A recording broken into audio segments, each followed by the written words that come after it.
Houston have dropped out of playoff position since the All-Star break, but with Yao Ming's constant improvement and fellow All-Star Steve Francis averaging a career-high 22.5 points per game, the Rockets are not out of it yet. A win at home in the battle of the Lone Star State will give them just the boost that they need.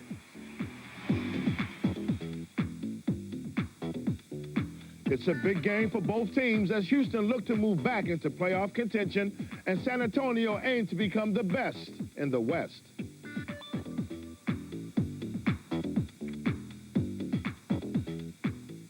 Hello and welcome to our live game of the week. Today's action takes place in southern Texas as the San Antonio Spurs make the short trip up the road to Houston. Now, I'm joined in the studio tonight by Coach Nick Nurse of the Brighton Bears, and San Antonio have won 12 of their last 13 games with the only loss coming against Dallas. So if you're Houston, what must you do early? Well, I think the big thing is you like playing at home. You're 20-10 this year at home. San Antonio likes playing on the road. They're tough, but you got to keep your crowd in and do the smart things. Take good shots, get back on defense, control the boards, handle the ball. Okay, we'll look out for that. Now, San Antonio are only one of 5 teams in the NBA with a winning record on the road. Now, it's hard to win the title if you're not competent on the road.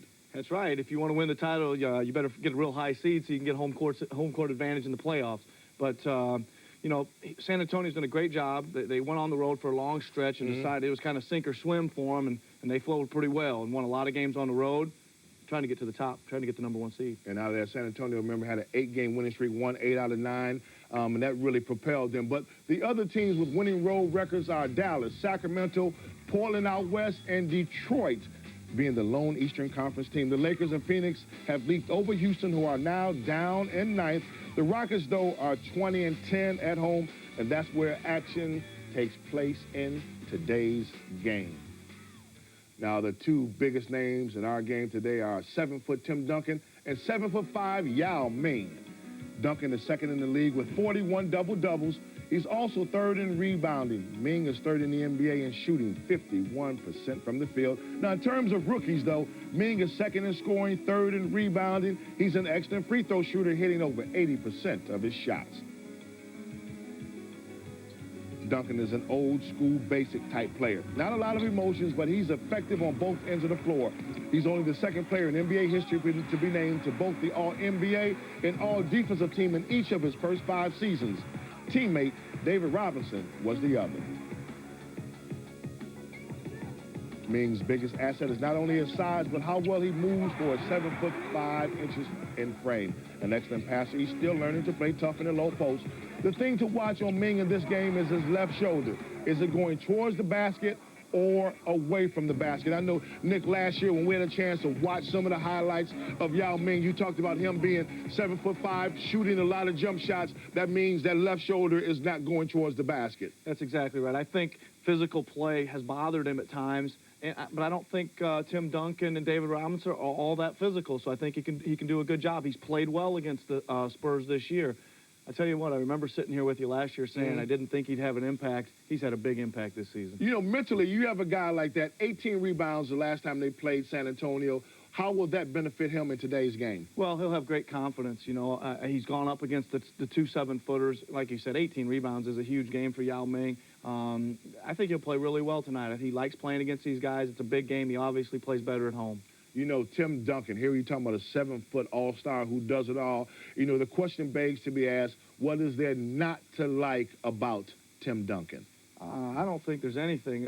You know what I like about him? I like his solid fundamentals. I think he's kind of like an assassin. He's really quiet. I love the way he uses the backboard. I think no big man or even any player maybe in the NBA uses the glass as well as Tim Duncan was, and it does, and that's kind of what it's up there for. And, man, does he take advantage of it. Okay, so now, a member of the NBA's all-rookie team last season, Tony Parker, continues to direct the Spurs like a vet. Now, Parker is second in the Spurs in scoring and scored a career-high 32 last night against Sacramento. He's one of the fastest players in the league and only 20 years of age. He'll be a fixture in the NBA for some time to come. Parker averages only 3.9 free throw attempts per game, which needs to be improved if the Spurs are going to be serious contenders. His 45% shooting is good, and this season, he has increased his scoring average every month. Now, Nick, I look at him and I say, the most impressive thing about me is that he's kept his composure through hearing all about the Jason Kidd saga. Every day, Jason Kidd is coming to San Antonio to take your job. But each and every month, this guy has done better and better and better and saying, bring Jason Kidd on if you want to. Coach, not only has he kept his composure through all this talk, he had composure when he entered this league last year as a 19-year-old. I think that was unbelievable to me about the guy. I mean, he was a decent player as an 18-year-old in France. And I don't think, again, a guy that they thought would have this much impact and play with this much confidence.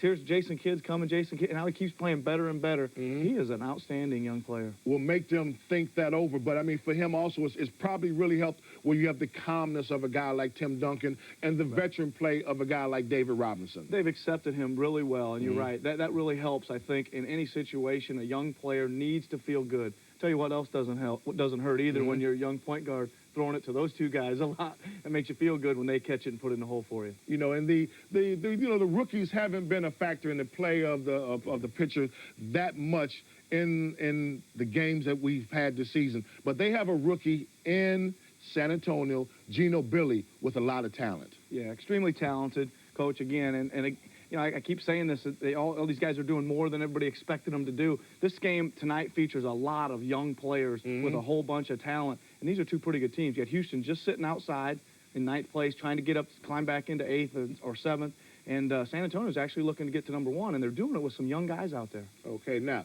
the Rockets haven't been a factor in the playoff picture, well, since Hakeem the Dream Olajuwon played in the middle.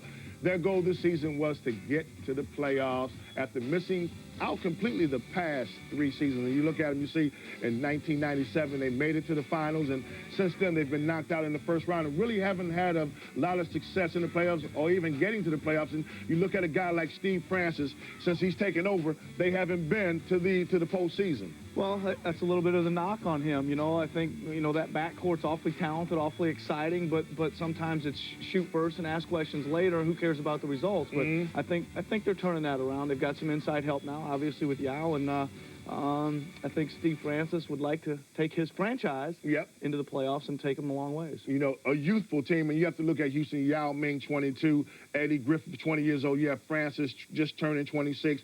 Mobley just turning 27, so very youthful type squad, but they got to have it now. I mean, I think their thing was trying to stay out of this year's lottery, make it happen this season. Well, they're right there, and I think, you know, again, it's a case of the league. There's so much parity in it. If you get in, you can make some advances, but you got to get in first, and it's awful difficult in the Western Conference. I think they're good enough.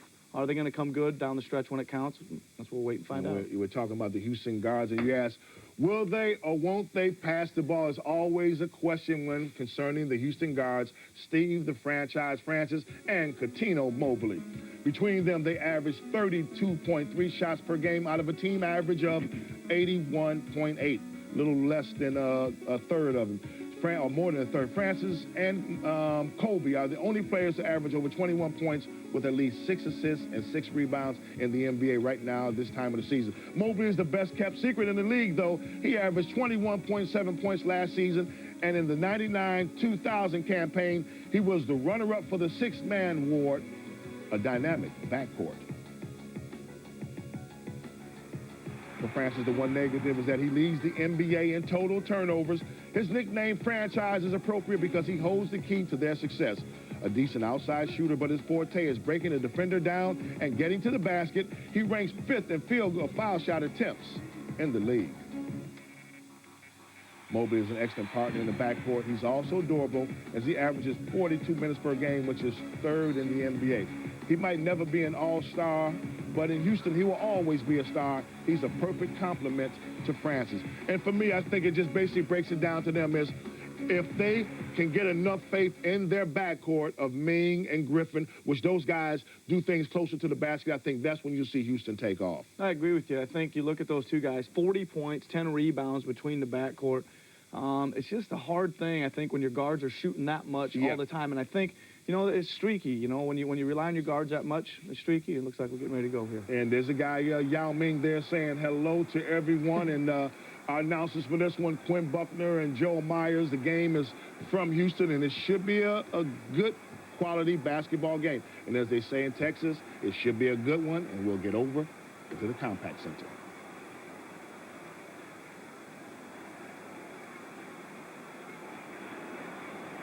Yao controls it, and here we go. The Rockets will have to start the fourth as well. A lot of times if the Rockets don't get their threes early, and they'll take a lot of threes, things don't pan out well. They become a frustrated young team. Well, the percentages don't favor you if you're shooting threes. No question about that. Yao, good defense. But the tip for Eddie Griffin. Tim came over. David was on a double out high. Tim did a good job on Yao. Well, they got Yao where he wanted to. Then you have to help out. Now we had something on the floor in front of the Rockets bench. Well, they were down. They have these little balls that they had been given away. And one of the guy's children had it, and it slipped out of his hands. It's an early turnover for the Rockets. 30 seconds in. Tony Parker off the pick. Tim Duncan ties it up before Eddie Griffin can get there. Now, if Eddie Griffin's going to be on Tim Duncan, get down on the block. That's what I would think. I think now Eddie Griffin's put himself in a tough spot. Because he now knows Tim's making jump shots, and if he goes on the block, then he's really got problems. Mobley looking for the pick. Screen and roll is what they like to get. That's where they get the dribble penetration out of it. Ugly shot by Eddie Griffin. Didn't look like he wanted it to begin with, and then it was a line drive. You didn't like that shot? I could do that. And I'm over here. So the Spurs look for their first lead of the game. Nice pass. Good ball movement. And the Spurs go up 5-2. Steven Jackson. How about Tim Duncan's assist? Well, Tim Duncan's assist was exceptional. Tony Parker got himself in position to get the ball to Tim Duncan, which I thought was pretty impressive. The funny thing was that Steven Jackson is taking the shot. Every time Jonathan is standing behind him with his hands up, like that's going to make a difference. There is nothing that you can do when Yao gets that close to the basket. Yeah, that's why you have to know where he is and keep him away from the rack, because you're right. Tony Parker, what a teardrop. He hit a couple of those yesterday with the shot clock going down. The Spurs are on top by 3. I said to you, since he started, I've watched him make that shot. That makes him a whole different player to play against the point guard. They want Eddie Griffin to beat them. You can already tell. Yeah, they'll take their chances. So the Spurs out of the locker room 3 for 3. Tim had a steal. Yeah, he did, and Tony reversed it too quickly. David Robinson, first miss of the day. Tim keeps it alive, knocks it out of bounds, trying to take it away from Griffin. As far as I see, and you know better than me, that's a real mismatch. Eddie Griffin down low on Tim Duncan. That's going to be a tough one down there on the block. We'll get a chance to take a look at Yao Ming, who rolls in to Tim, but you see he backed him in pretty close. He comes from either hand. His size just makes him a difficult guy to play against. How big a game is this for the Houston Rockets? Half game, final playoff spot. Yao, beautiful stroke because Tim defended it well. You can't get to that shot. That's what David Robinson was talking about when he played against Yao Ming the first time. When he gets the ball above his head, even at 7 feet, you cannot get to that shot because Yao has about 5 feet, 5 inches on everybody. Steven Jackson burns Posey again before he can get there. Spurs by 4. Jackson playing in front of his 2 young daughters. I was going to say. Beautiful little girls we met at the hotel this morning. And you can see the smile in Steven Jackson's eye. Yeah, there was a great disposition with him, just having those children there. Good D, Steven Jackson. Steven's got 9 steals over the last 2 games. If he continues to play that kind of defense, because he's quick, he's got long arms, he'll be on the floor forever. He'll be out there a while. Greg Popovich has talked about the growth of both Manu Ginobili and Steven Jackson, and they just have to keep themselves in position to play, particularly Steven, who can get frustrated at times. Mobley splits. What a finish by Cuttino Mobley. Ooh, caught David Lee. 2-point affair. Spurs 4 for 5. Houston 4 for 7. They don't mind afternoon games around here. France is trying to battle. Beautiful move, but Griffin got a hand on the ball. Dangerous pass. Tim was almost there to take it away. Francis ties it at 10 on his first look. Well defended. He just made a better offensive play than the defensive player, because Tony had him right where he wanted him in terms of taking a tough shot, but Francis is that talented. How about averaging 26 and 6 over the last 4 years? The only player in the league to do that. David Robinson, Spurs 5 of 6 from the field, lead it by 2. What a pace. Spurs put up 108 yesterday. You would expect that, though, in a game with Sacramento. So they'll give you opportunities. Mobley will take them all day. He'll take 35 if you give him. He is not gun shy. That's what he means. Steve Francis is not that type any longer. He is making his teammates look a lot better. Steven Jackson right away. And the foul, it should be. They don't call it. They don't call it. Let him play. Eddie Griffin looked like he got a lot of contact. Steven Jackson doesn't mind. Steven Jackson's got 8 of the first 14 for the Spurs. Good start for him. So the Spurs trying to dictate the tempo. Griffin, he's not a guy to play with his back to the basket. That's his style, looking at the hoop. He was begging for the ball down there on Tim. I have to give him credit for that. Eddie Griffin, second-year man out of Seton Hall. Good dribble penetration. Good pass. Beautiful pass for Tim Duncan. Yeah. That's automatic over Eddie Griffin. Because Eddie Griffin has got to block Tim off from getting an offensive rebound. So under the basket, Griffin was, and Tim was standing right next to him. A good, solid pass inside. That's his second assist early for Bruce Bowen. The Spurs are back up by 4. Griffin, the fall away. David Robinson there to clean it. So Steve Francis, Tony Parker. Have we put too much attention on that matchup? Steven Jackson, he's going to be off that time. The battle. Griffin almost gave it away. Good job by Francis. And Francis, he wasn't going to be denied that time. He just cupped it next to his body to protect it. Well, guys have been doing that for a couple of years, where they cup it almost like carrying a football through a hole to make sure they hold on to it, and then make a play. Parker on the reverse. Right under Yao. He saw he had the move the last time, but he made the pass, so he thought he'd go back to it to see if he could get underneath and off the glass. Very tough. Well, the dribble penetration of Parker opened everything up yesterday. Let's face it, especially in the first half when Tim was down. Spurs are getting the ball inside again early, like the last play. Well, yeah, if the Spurs can get the ball inside, then a lot of good things happen. Tim gets it in position where he can just whack it right down, and then Parker was the one who initiated a lot of the action. Here, quickly, goes under, gets it over the top. Nice reverse layup.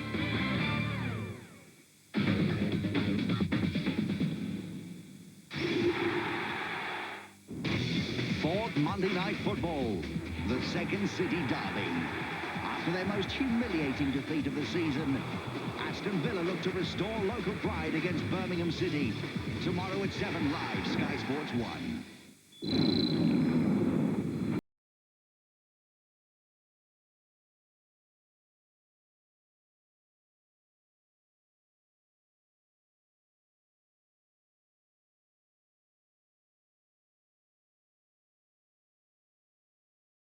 Two.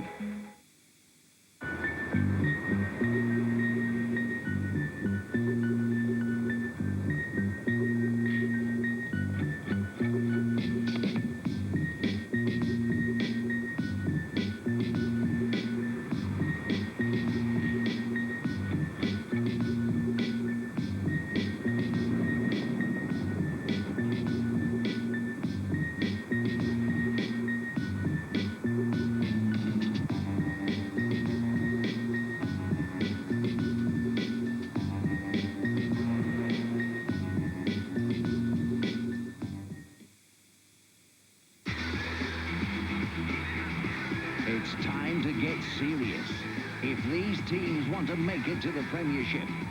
A nationwide football double Tuesday and Wednesday live on Sky Sports 2.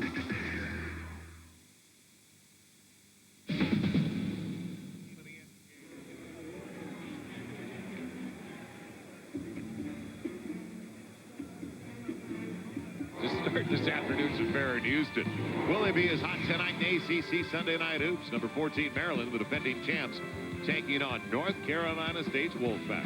ACC Showdown on Fox Sports Net tonight. 6:30 back home in San Antonio. Joel Myers, Quinn Buckner, and welcome back to the Compact Center in Houston. Spurs by 4. Rockets have the ball, and Rudy T was not happy with the penetrations the last 2 looks for the Spurs. That's why he called the timeout. Spurs all of a sudden deflecting more balls, even if they don't come up with the loose ball, taking teams deeper into the shot clock. They're a little more active on the perimeter. Steven Jackson is a lot more active. Though he can't shoot it like Steve Smith did, they're like right there. There you go. Steven Jackson created it. Good he play, goes with good Tony play. Parker, and the Spurs get points off a turnover. Yeah, good play by Steven Jackson to get it up. So the Spurs have their largest lead of the game. They're now 9 of 11 from the field and are on top by 6. They had 35 in the first quarter yesterday. That's a season high. Eddie Griffin wants to post up Tim Duncan for some reason. I think they've made a conscious effort to try to get Tim in foul trouble, and Eddie Griffin is the guy that Tim is guarding, and I think it's a tough task, personally. On the pick and roll, Parker in trouble. How about a little well. finger roll, baby hook in the middle of the paint? They see he's playing well. So Tony Parker's hit his first 4 shots. He's got 8. Jackson has 8. Only starter that hasn't scored, Bruce Bowen. Yao does not have the touches. Now backing his way to a pretty fadeaway against David Robinson. And David with another board. David had 10 rebounds and 6 of those at the offensive end in the first half yesterday. Don't give it away. Yeah, they've got to keep your concentration. Things are coming easily for the Spurs. Can't lose your concentration. Malik Rose, Tony Parker, Yao came over. Roll is not there. And David said, hey, he held me down. He did. That's why David's jump was mistimed. Well, he just double dribbled, too. But beyond that, it's a well-officiated game at the outset. Spurs by 8. And the putback for Eddie Griffin. Those were his 2 baskets have been on putbacks, 2 of the 3, as he's got 6 to lead the Rockets. Malik Rose, next whistle in. Most likely for David Robinson. Got to be, because David's extended minutes here. You're looking at over 8 minutes in the court. That's a lot of time for David. There's last touch, and there's a break, because that was a dangerous one. Trying to lead Tim almost too much. Posey touched it last. Spurs will keep it at the offensive end. And good idea, David. He walked over to Bill Kennedy, the official, just to remind him for down-the-road purposes. He just asked him, that, didn't you think that was a foul? And sometimes the officials just don't see it. I know players wonder how, but... Oh, Tim creating space with a shoulder into Yao. well, he really got away with one there, but he caught Yao coming to him, dropped the shoulder in, and Yao wasn't sure what to do, and he backed off. And that was under your grit your teeth department kind of play. No question. Spurs by 8 again. And they're only 11 for 14 from the field. That Malik Rose on Griffin now. That matchup will be interesting. Almost lost. Posey got caught in the air. Shot clock down. They don't know it. How about it? An empty trip for the Rockets. Good play. Yeah, he did it. At that time, Mobley never even looked up. And he's a guard. If your guards aren't looking at the shot clock, something's wrong. Yeah, he should have been looking to figure out what the time was. Time out of the floor. Brilliant beginning once again for Steven Jackson, Tony Parker, and Tim Duncan. Parker, Jackson, 8 apiece. Duncan with 6. Spurs rolling. And Houston struggling right now. One of the major things is they have to figure out a way to defend and do a better job against the pick and roll. Yeah, Tony Parker's coming off screen and rolls right and left and center and every which way direction. Tim Duncan's out there setting them, and he's clearing, getting around and creating all kinds of things. That's the biggest weakness so far I can see. And Steven Jackson has started off tremendous in the first quarter for them. I'll tell you why. It's because the Spurs ball movement has been unbelievable. They've got it around the perimeter. They've got it in and out, wide open, knock it down. Yeah, you know, the ball move here. Here's one play to watch. Watch the penetration by Parker, and then watch the ball movement. There, Robinson, and they had to come out on Jackson. Then you have Duncan, nice little baby hook there in the post, but you just can't beat that type of ball movement. Like first dribble, and then after that is move the basketball. Break them down on penetration in, out, back in. Nice shot. Beautiful ball movement. The Rockets seem to try to get the ball to Eddie Griffin, you know, working in the post fine, but away 3-pointers, I just don't see Eddie Griffin. And the play I like here is, you know, they work the screen and roll, and Yao Ming, one mistake here is 7'5", throw the ball down. But Eddie Griffin, for the second time in the game, has come in and tipped it in. Well, if I'm Rudy Tomjanovich, that's what I tell Eddie Griffin to do. You're a garbage man. Don't be out there taking jumpers and shooting threes or any of that stuff. Go get tip-ins and putbacks. That's how you're going to get your 10 points a night. Okay, as we get back to the contest, we see the San Antonio Spurs are leading this one. Spurs by 8. And welcome back to the Compaq Center with 3:15 to play. Baseline bumps. It is great to see them making the 3-hour drive to Houston. And we were upstairs. It was great. We thought we were back in college, didn't we? In college days, they came through, they were cheering, they walked through it, you know, about 40 or 50 of them. It was unbelievable. Today's David Robinson Historical Fact brought to you by the Cadillac Escalade, another Texas legend. We go back to 1992, Hemisphere. The legendary Hemisphere. Had Rockets and Olajuwon. Some great matchups. Great Western Conference Finals. Obviously 92 before they met in the finals. As we continue with the first quarter, Tony Parker in rhythm. And it's been like that for Tony Parker against every good lead guard in the last few weeks. He most definitely was in rhythm because he dribbled around the screen over there that Tim was trying to set up, and Tony knocked down the jump shot. So the Spurs have their biggest lead of the game. 26-16, they'll call a reach on Bruce Bowen. Mobley gets 2 free throws. As I mentioned, the southpaw will take his shots, and he's been successful recently. Last 6 games, Cuttino Mobley has averaged 24.5 a contest. He's in his 5th year from Rhode Island, 2nd-round pick. What a steal. It's a 2nd-round pick to have those kind of skills back in '98. No doubt about it. They've been able to do that quite a bit here in Houston. Get guys with the 2nd-round picks. They used to get them from the CBA and give them an opportunity, and Cuttino has taken advantage of it. Well, Glenn Rice, you saw him come back onto the floor. Glenn Rice has hit for a high percentage from three-point land. It's coming back just a few games ago. Just trying to keep him healthy, though, over the last 2-3 years has been a problem for any team he's played for. Yeah, that has been the problem for him, and he's actually, you know, trying to work himself back into playing shape. So an 8-point game, great look. Off the bench, Manu with the miss, and it's tapped out of bounds. They say about Malik Rose because Griffin came over, otherwise uncontested board for Malik. It's the final 2.5. Spurs have done all the little things well, especially getting the ball inside. Not settling for the outside shot like that. And Griffin battling, blocked by Tim Duncan, and Yao with a loose ball foul. Came over the back. He took it away from Tim. He did not have the position to do it. No, he sure didn't. Tim comes over and gets the block. You see Yao coming in right there. They said he came in over the back on that play, and they gave him the foul. Oh, he took his arm right out. He ripped his arm off the ball. Teardrop, Parker blocked and saved. What a play. Mobley saved it, or make it Francis. 2 minutes.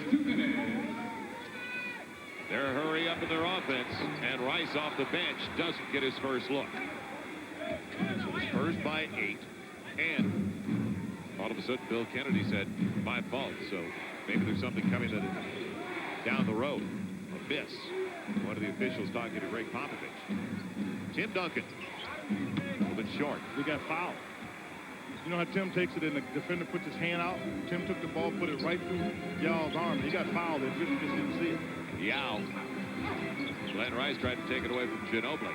And Duncan trying to find Tony Parker. Showed patience. Don't throw it up for grabs. But the other thing that Houston is doing a good job of, they're doing a good job of crowding Tim so he can't outlet the ball into a fast break situation. Parker too quick, and it's going to be a foul on Glenn Rice, I believe. He was there with Posey. Foul is on number 5. Don't call it on Mobley. Well, the last 18 games between these two teams, the Spurs have a 16-2 record. Talk about total dominance. They have split the first 2 so far this year, though, as Mobley gets the foul. The real key, Calvin Cato comes in. Yeah, the key for the Spurs is get to the foul line against this team. Because that's what happened in the last contest that the Spurs won. They were able to get to the foul line 24 times to 10. And that's how they beat the Rockets. Hot pass inside. Sure was. The bounce, and Tim is getting bounced around by Eddie Griffin. Griffin's playing very aggressively, which I think you got to do. And you can see that pass came hot, and Tim was ready to get to the basket before he had control of the ball. So the turnover for the Spurs is their second. Each team with 2 right now. Francis, little daylight, and a wide open look for Mobley. There's a break. Tim Duncan has numbers if he wants to go. They got him. Ginobili The distance. Oh, yes! my goodness. Underneath Glenn Rice. Spurs lead it by 10 again. That's an unusual kind of layup because he was able to take off further than most people are on most circumstances. That's why Glenn Rice couldn't get to it, because of the athletic ability of Ginobili on that. First points off the bench for the Spurs belong to Ginobili. And they'll call Bowen with a second foul. Foul is on number 12. Spurs first foul in the final 2 minutes, so no free throws yet, but a final shot opportunity? No, actually, he'll put it at 14 with 22.2 left in the quarter. But Bruce Bowen does have 2 fouls, one of the better perimeter defenders for the Spurs. He's got to be smart here. So it's not franchise. Francis handling the basketball. Mobley on a pick and roll with Eddie Griffin. And the rebound. That time. To Ginobili. A lot of time. Trailer is Bowen. Bowen, it rains like everything else. Spurs by a dozen. 1.3 to play in the quarter. And now the battle, and that'll do it. What a start to another afternoon matchup for the Spurs. 30 points. Well, they had 35 yesterday, a season high against Sacramento. They tag it with 30 on the road in the first quarter against the Houston Rockets. Are they playing at a high level? At a very high level. It's tough to play against. You playing against these Spurs. Spurs by 12 at the end of the first 12. You're watching Spurs basketball on Fox Sports Net.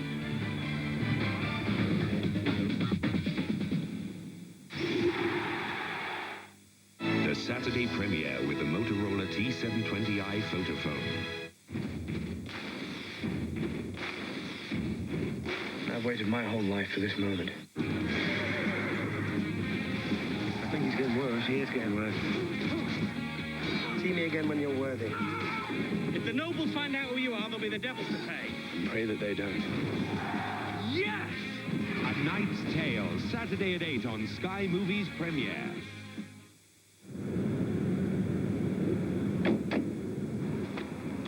Passed your driving test. Congratulations.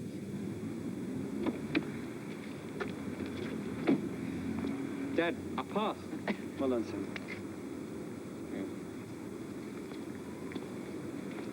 How was his three-point turn? Yeah, it was good.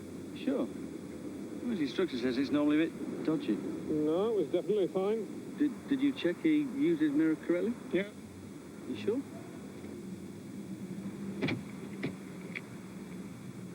How long have you been an examiner? Hello, Learn Direct. How can I help? Oh, no. It's for you, obviously. For advice on over 500,000 courses, call Learn Direct on 0800 100 900.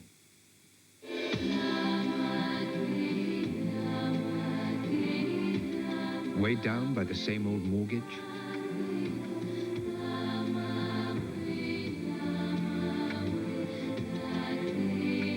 Plodding along with the same old mortgage repayments?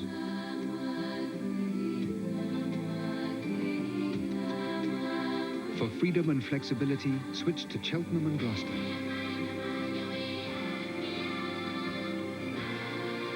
Remortgage now and we'll pick up the fees, and usually the legal costs too. Contact C&G or Lloyds TSB.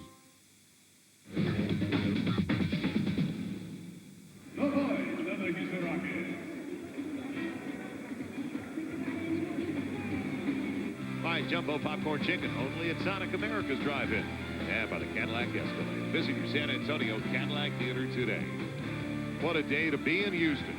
Red Hot Spurs on top by 12 at the end of the first 12 minutes of play. Tony Parker, Steven Jackson, Tim Duncan off to incredible starts. All 5 starters on the board. Tim with 8. Tony's got 10. Steven's got 8. Balance all over the place. Spurs with the basketball. Ginobili's got a bucket. How about a couple? On target. On cue. Spurs by 14. Good job at the execution. Coming out on you when you start a quarter, if you get a basket quickly and then a stop, it really puts a lot of pressure on the other team to try to figure out a way to get something going. And so far, the Spurs have done a good job keeping the Rockets on their heels. Cato just lost it on his way up. Tim Duncan took it away. So the Spurs get it on an empty trip for the Rockets.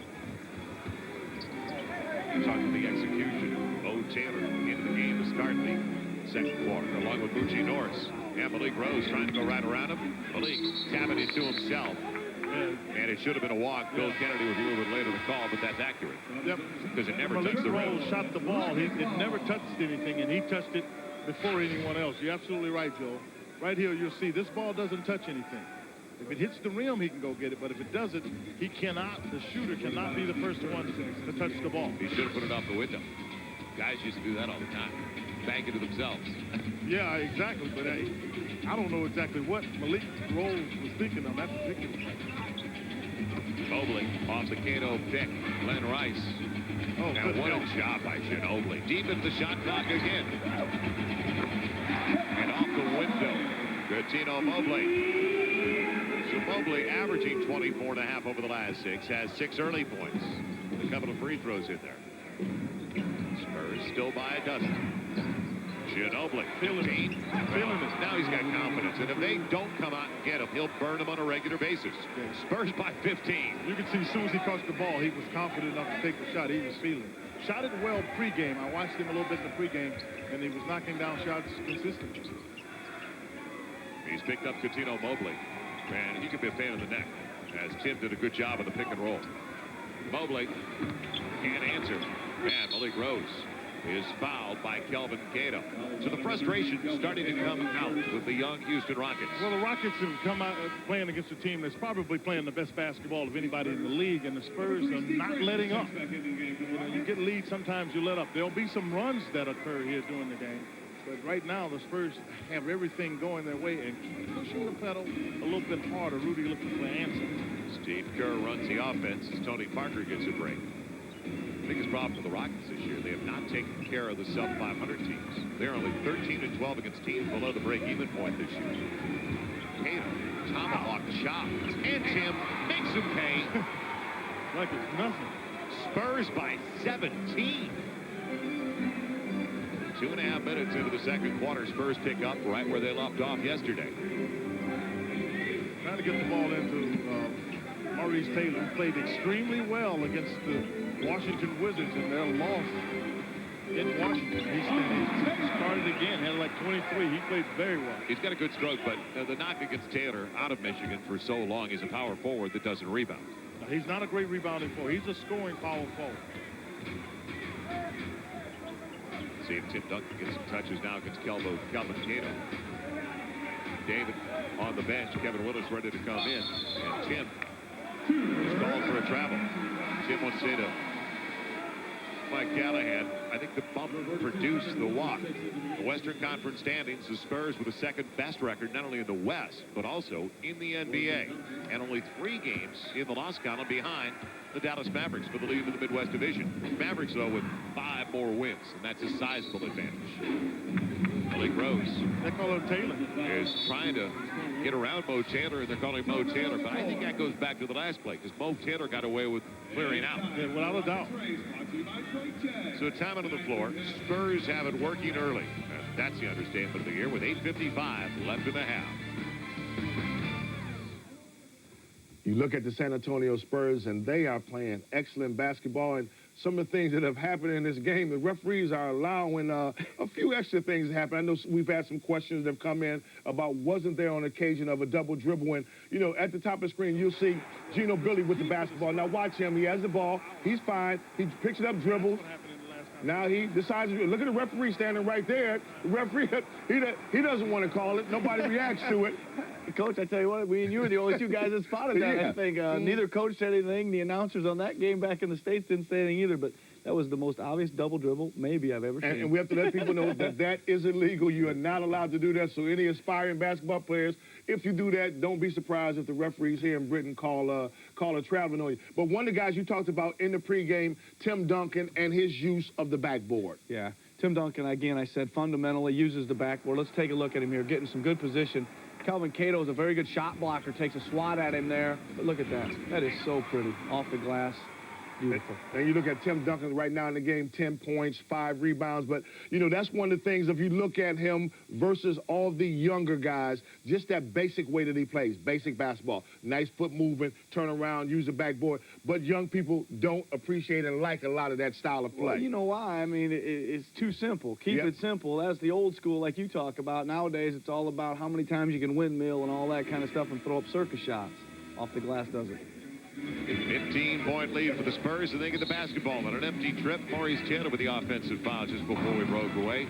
Pac-10 tourney around the corner on March 13th, but all tips off on Fox Sports Net. 8 teams battle it out. Who's going to take the Pac-10 tournament title? It all starts on the 13th right here on Fox Sports Net from the Staples Center in downtown Los Angeles. And how would you like to live tax-free for a year? Find out all about it. 800-234-1040. Find out the closest Jackson Hewitt location to you. Grand prize winner, tickets to the Lakers game, tickets to Seattle, a chance to shoot free throws for a chance to live tax-free for a year. So call 800-234-1040. Find out. All the details on that. Steve Francis with the foul. Ginobili drawing it. Now, I'll tell you what was impressive about that. Steve Francis tried to play Manu tough, aggressively, almost to the point of trying to intimidate. And Manu never backed down and forced the foul to be called against Francis. This guy's played in Italy. He's played on the road a little bit.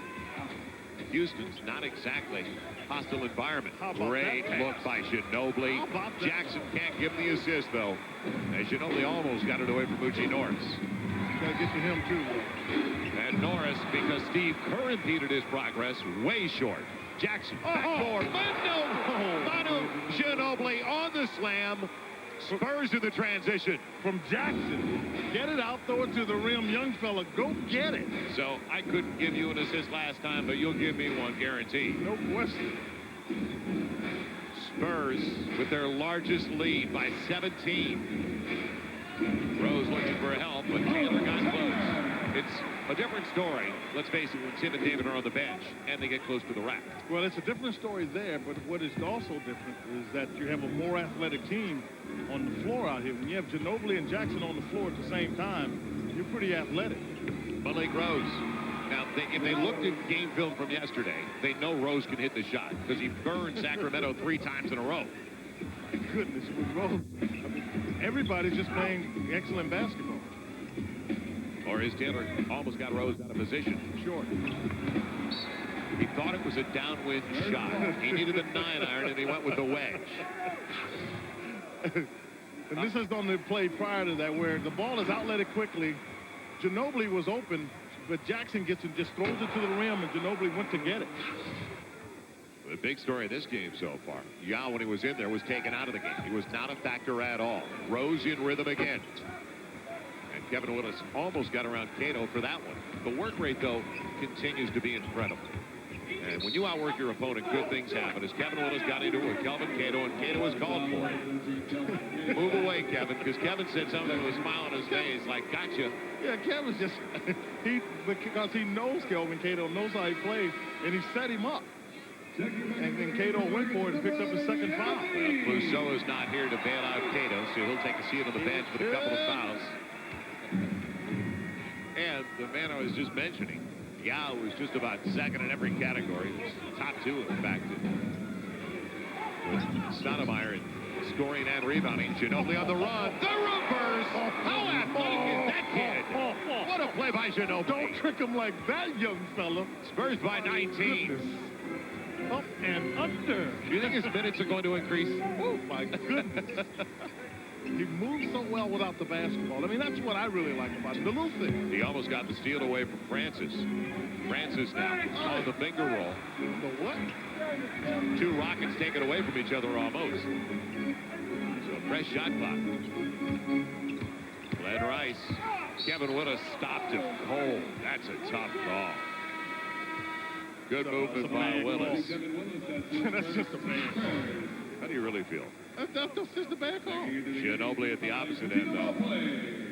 It's only going to get better, folks. 9 points in 9 minutes for Ginobili. His only miss was his first. That 3-pointer out of the right wing. He's been exceptional. He's scoring the ball here in this game, which you like. But I like all the other things that he does as well. The pass he made was a missed shot by Jackson. How about that? I mean, what about the way he helps people on defense? He reads so well. That's what I'm talking about. All the things other than the scoring I really like. Glenn Rice gets the first of 2. So a couple of free throws for the 14th-year man out of Michigan. At 6'8", 220 pounds, he's played for the Heat, the Lakers, the Hornets, the Knicks. Second season now in Houston. It's down to a 17-point deficit. It was really halfway through the third quarter. Willis draws contact from Yao. So Yao gets another foul.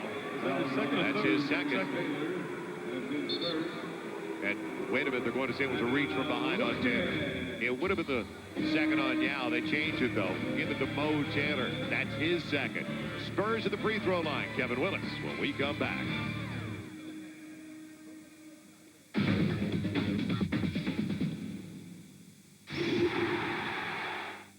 Last year, I was lucky enough to win this for the third and final time.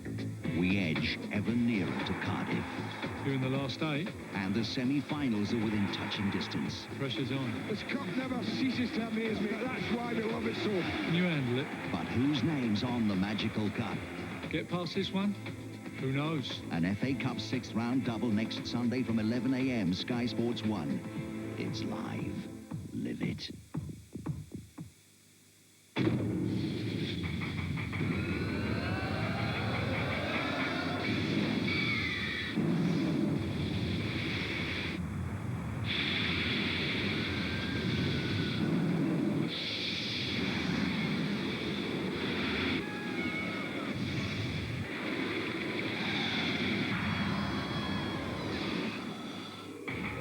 Enjoy the ride. Astra from Vauxhall.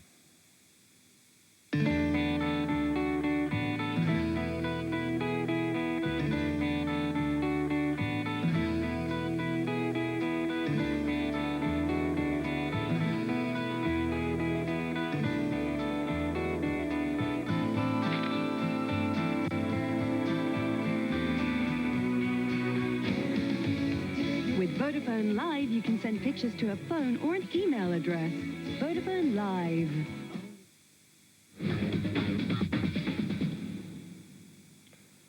And Joe Mason from Norwich said, who do you like for the MVP honors? He goes, I'll take Kobe and T-Mac personally. And if you want to have any comments, quotes, any things you want, you can hit us on NBA@skysports.com. We love to hear from you. And in this game, the Houston Rockets are really controlling this one by a score of 43-26, doing things extremely well. The San Antonio Spurs have it going right now. At the basket, Kevin Willis. The charge line, 2-2-5 team.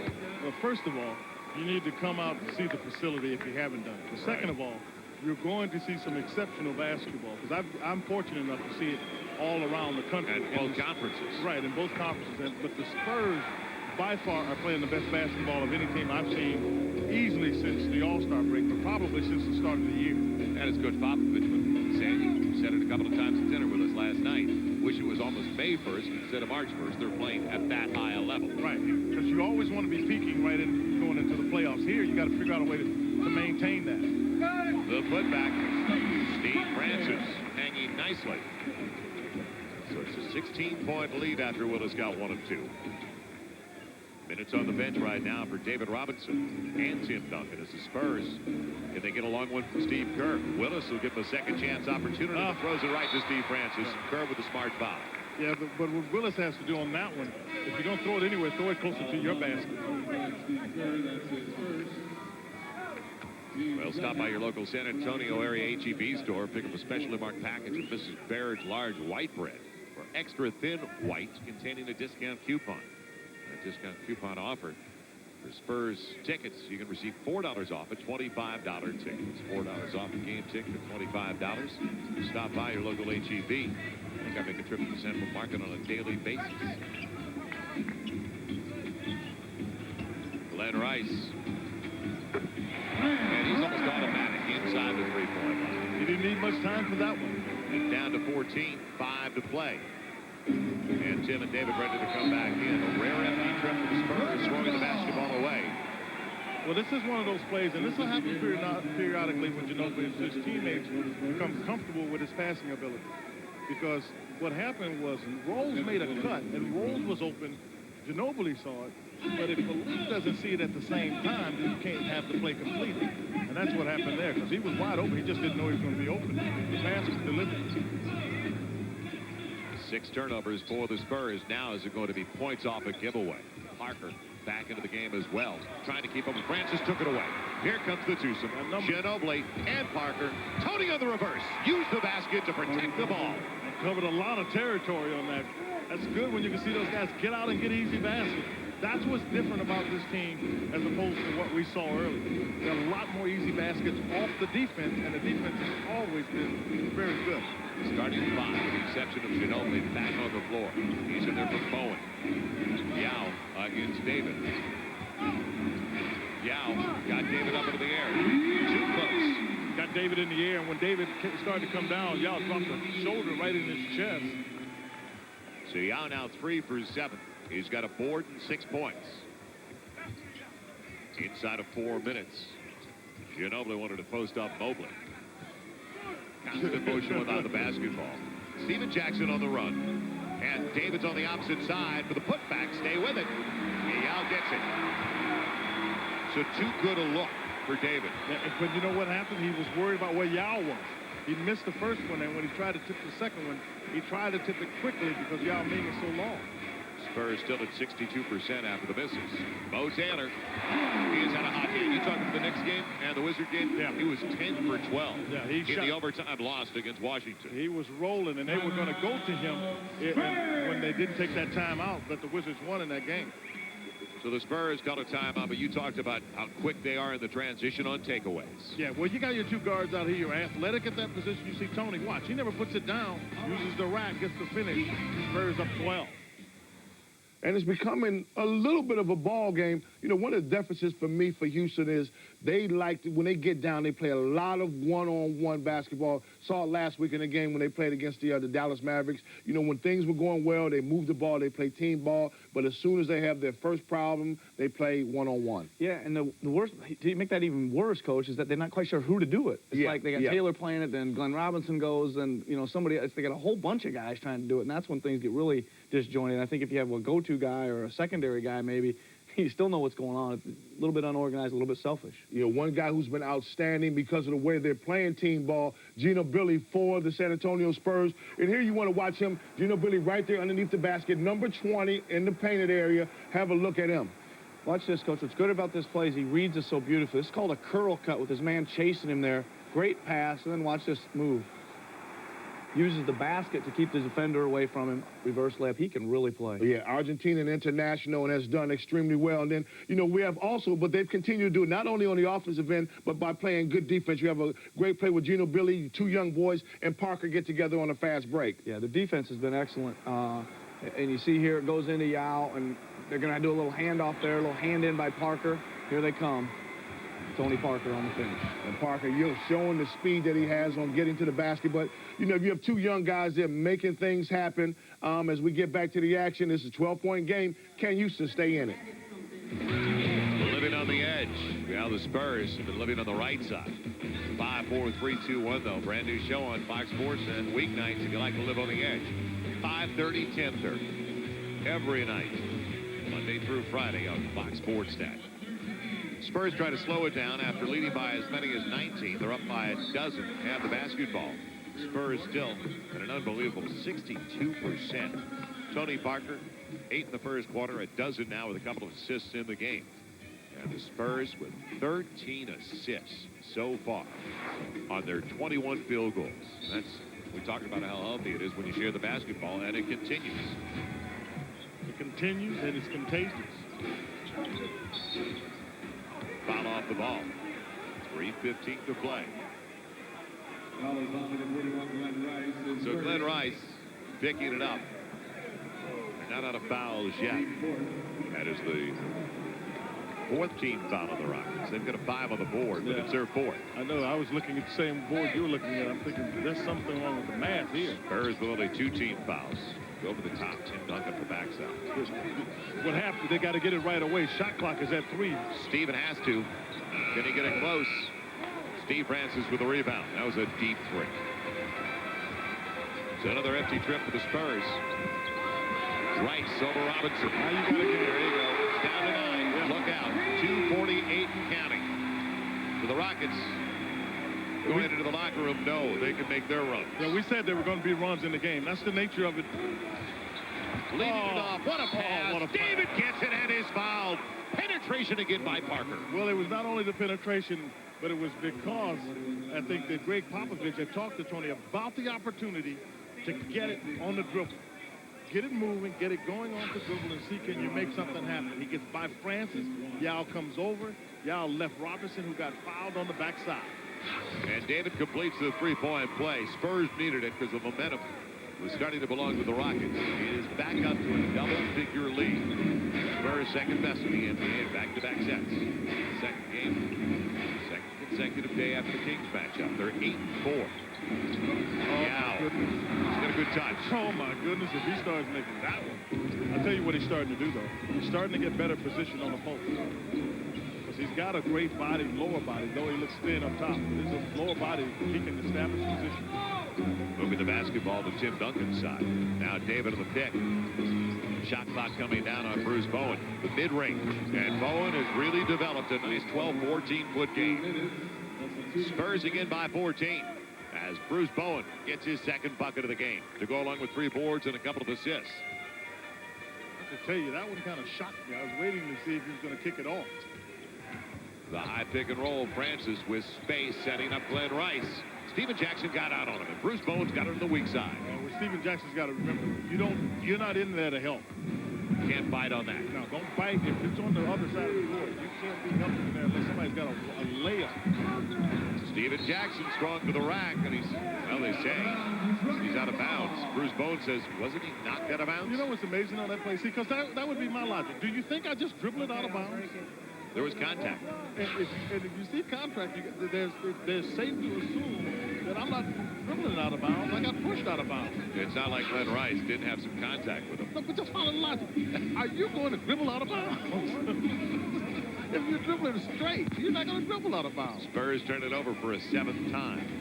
8-6 in points off turnovers right now. Spurs have an advantage there. Bo Taylor over Tim Duncan because he's not going to bring it in on Tim. Yao tried to keep it alive and away from David, but went right to Tim. Yeah, Yao's normally worried about just one guy. The Twin Towers are a problem for everybody. And Yao, 3 for 8 with a couple of boards and 6 points. Parker in rhythm. Right on line. David keeps it alive for an extra possession. It was deflected by David and Yao. Fresh shot clock. Spurs can take their time. Tony that wanted to go to Tim was a tough pass inside. He made the right decision. Steven Jackson over Glenn Rice. Kept alive Bowen, but Taylor grabbed it. That's one of those cases where Jackson just needs to slow down. Because Glenn Rice can't go. So there's no reason to be in a hurry to try to get a shot off. The shot clock wasn't down. And I mean, that's the kind of thing he's got to develop. Will anybody else touch the basketball? Spurs had a foul to give. And they're going to say Tony Parker got him on his way up. A couple of free throws for Steve Francis. Well, if you got one to give, you don't give it on a shot. Right. He should have gotten him when the ball was on the floor. So that's a young mistake by Parker. And Steve Francis goes to the free throw line. Steve Francis at the line. The question, I mean, Greg Popovich and Tony are both talking to the officials. They had one to give. And what Tony was trying to do, he fouled him earlier before he got into the shot motion. He pushed him, and that's why they're having the conversation. David Jones, healthy for down the road purposes. I think they'll both be out there in the second half. Who, you think Tony's going to play in the second half? Just a little. Oh, okay. Steve Francis, the only one over the last 4 years to average 26 and 6. Gets both free throws. Spurs by a dozen. What kind of look is it going to be? Parker almost lost it, stays with it. Sets up Tim Duncan for the final shot. Tim didn't want to pass it. He made a bad decision. Francis down doesn't matter in my opinion, but for sure Duncan had a shot that he should have taken. But still, an incredibly efficient start for the Spurs. The bench came through, and especially Manu Ginobili with 11 in only 12 minutes on the floor. Sonic America's Drive and Halftime Report is coming up next. Spurs on the road trying to go 18-13 away from the SBC Center. Lead by a dozen.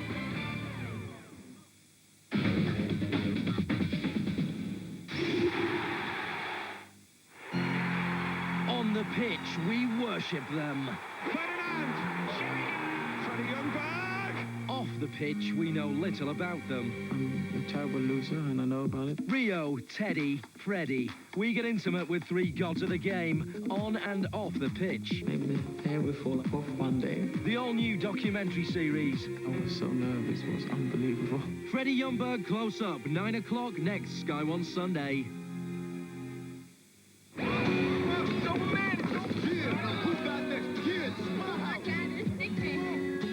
Me? I'm a legend. You know what? I know what you're thinking. You think it's got to be easier ways for you to learn how I play. See, basketball is the way to my dreams. When it's from the soul, it's easy as it seems. When I shake my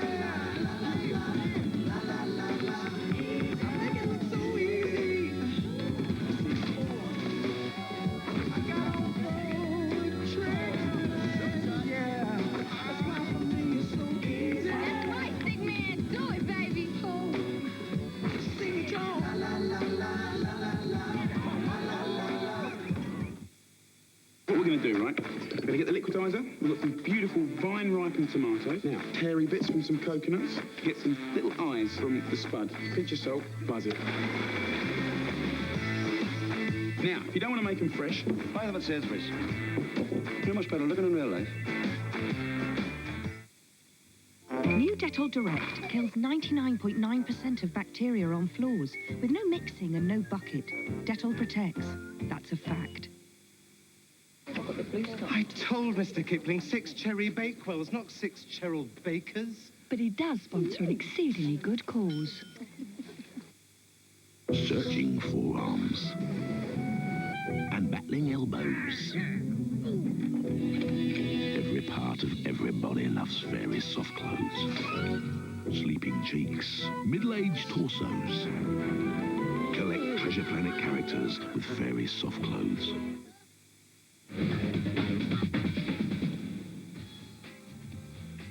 We have a good game so far in the first half of action. The Houston Rockets at home, but they just haven't been able to get it done. They trail by a score of 51-39 right now. And, Nick, you look at the field goal percentage, I think that, for me, tells a big story. It sure does. 59% is sizzling in the NBA. That is a really high percentage. Rebounding as well. And look at the assist goal. Yeah. That, for me, maybe tells even more of a story. Great ball movement by the Spurs. And for the Spurs, you look at those assists. They've had 8 players who've been able to get on the scoreboard tonight, and that kind of deal makes a difference. When you have ball movement, you know, people will move and they'll play both ends of the floor. They've got a lot of guys involved, a lot of guys playing very important roles for them. Kind of reminds me a little bit of like the Bulls. Remember how they had all those guys that were doing something, and really the Spurs are playing, like they said on their, Quinn Buckner said, the best basketball in the NBA right now is because so many guys are contributing. Advantageous probably to and for San Antonio. They really don't have players who are good one-on-one basketball type players. Parker can get to the basket, but not a lot of the rest of them can put the ball down and make something happen. You make a great point there. They get a lot of stuff from Tony Parker. He'll run the screen and roll. He'll create a lot of dump-offs off penetration. Other than that, they move it. And that's a really good way to do things. Move the ball. Need some penetration from Parker. He'll set you up. Really good offense. Okay, thanks for that. Now, let's turn our attention to some of the stories making the headlines in the league in NBA news.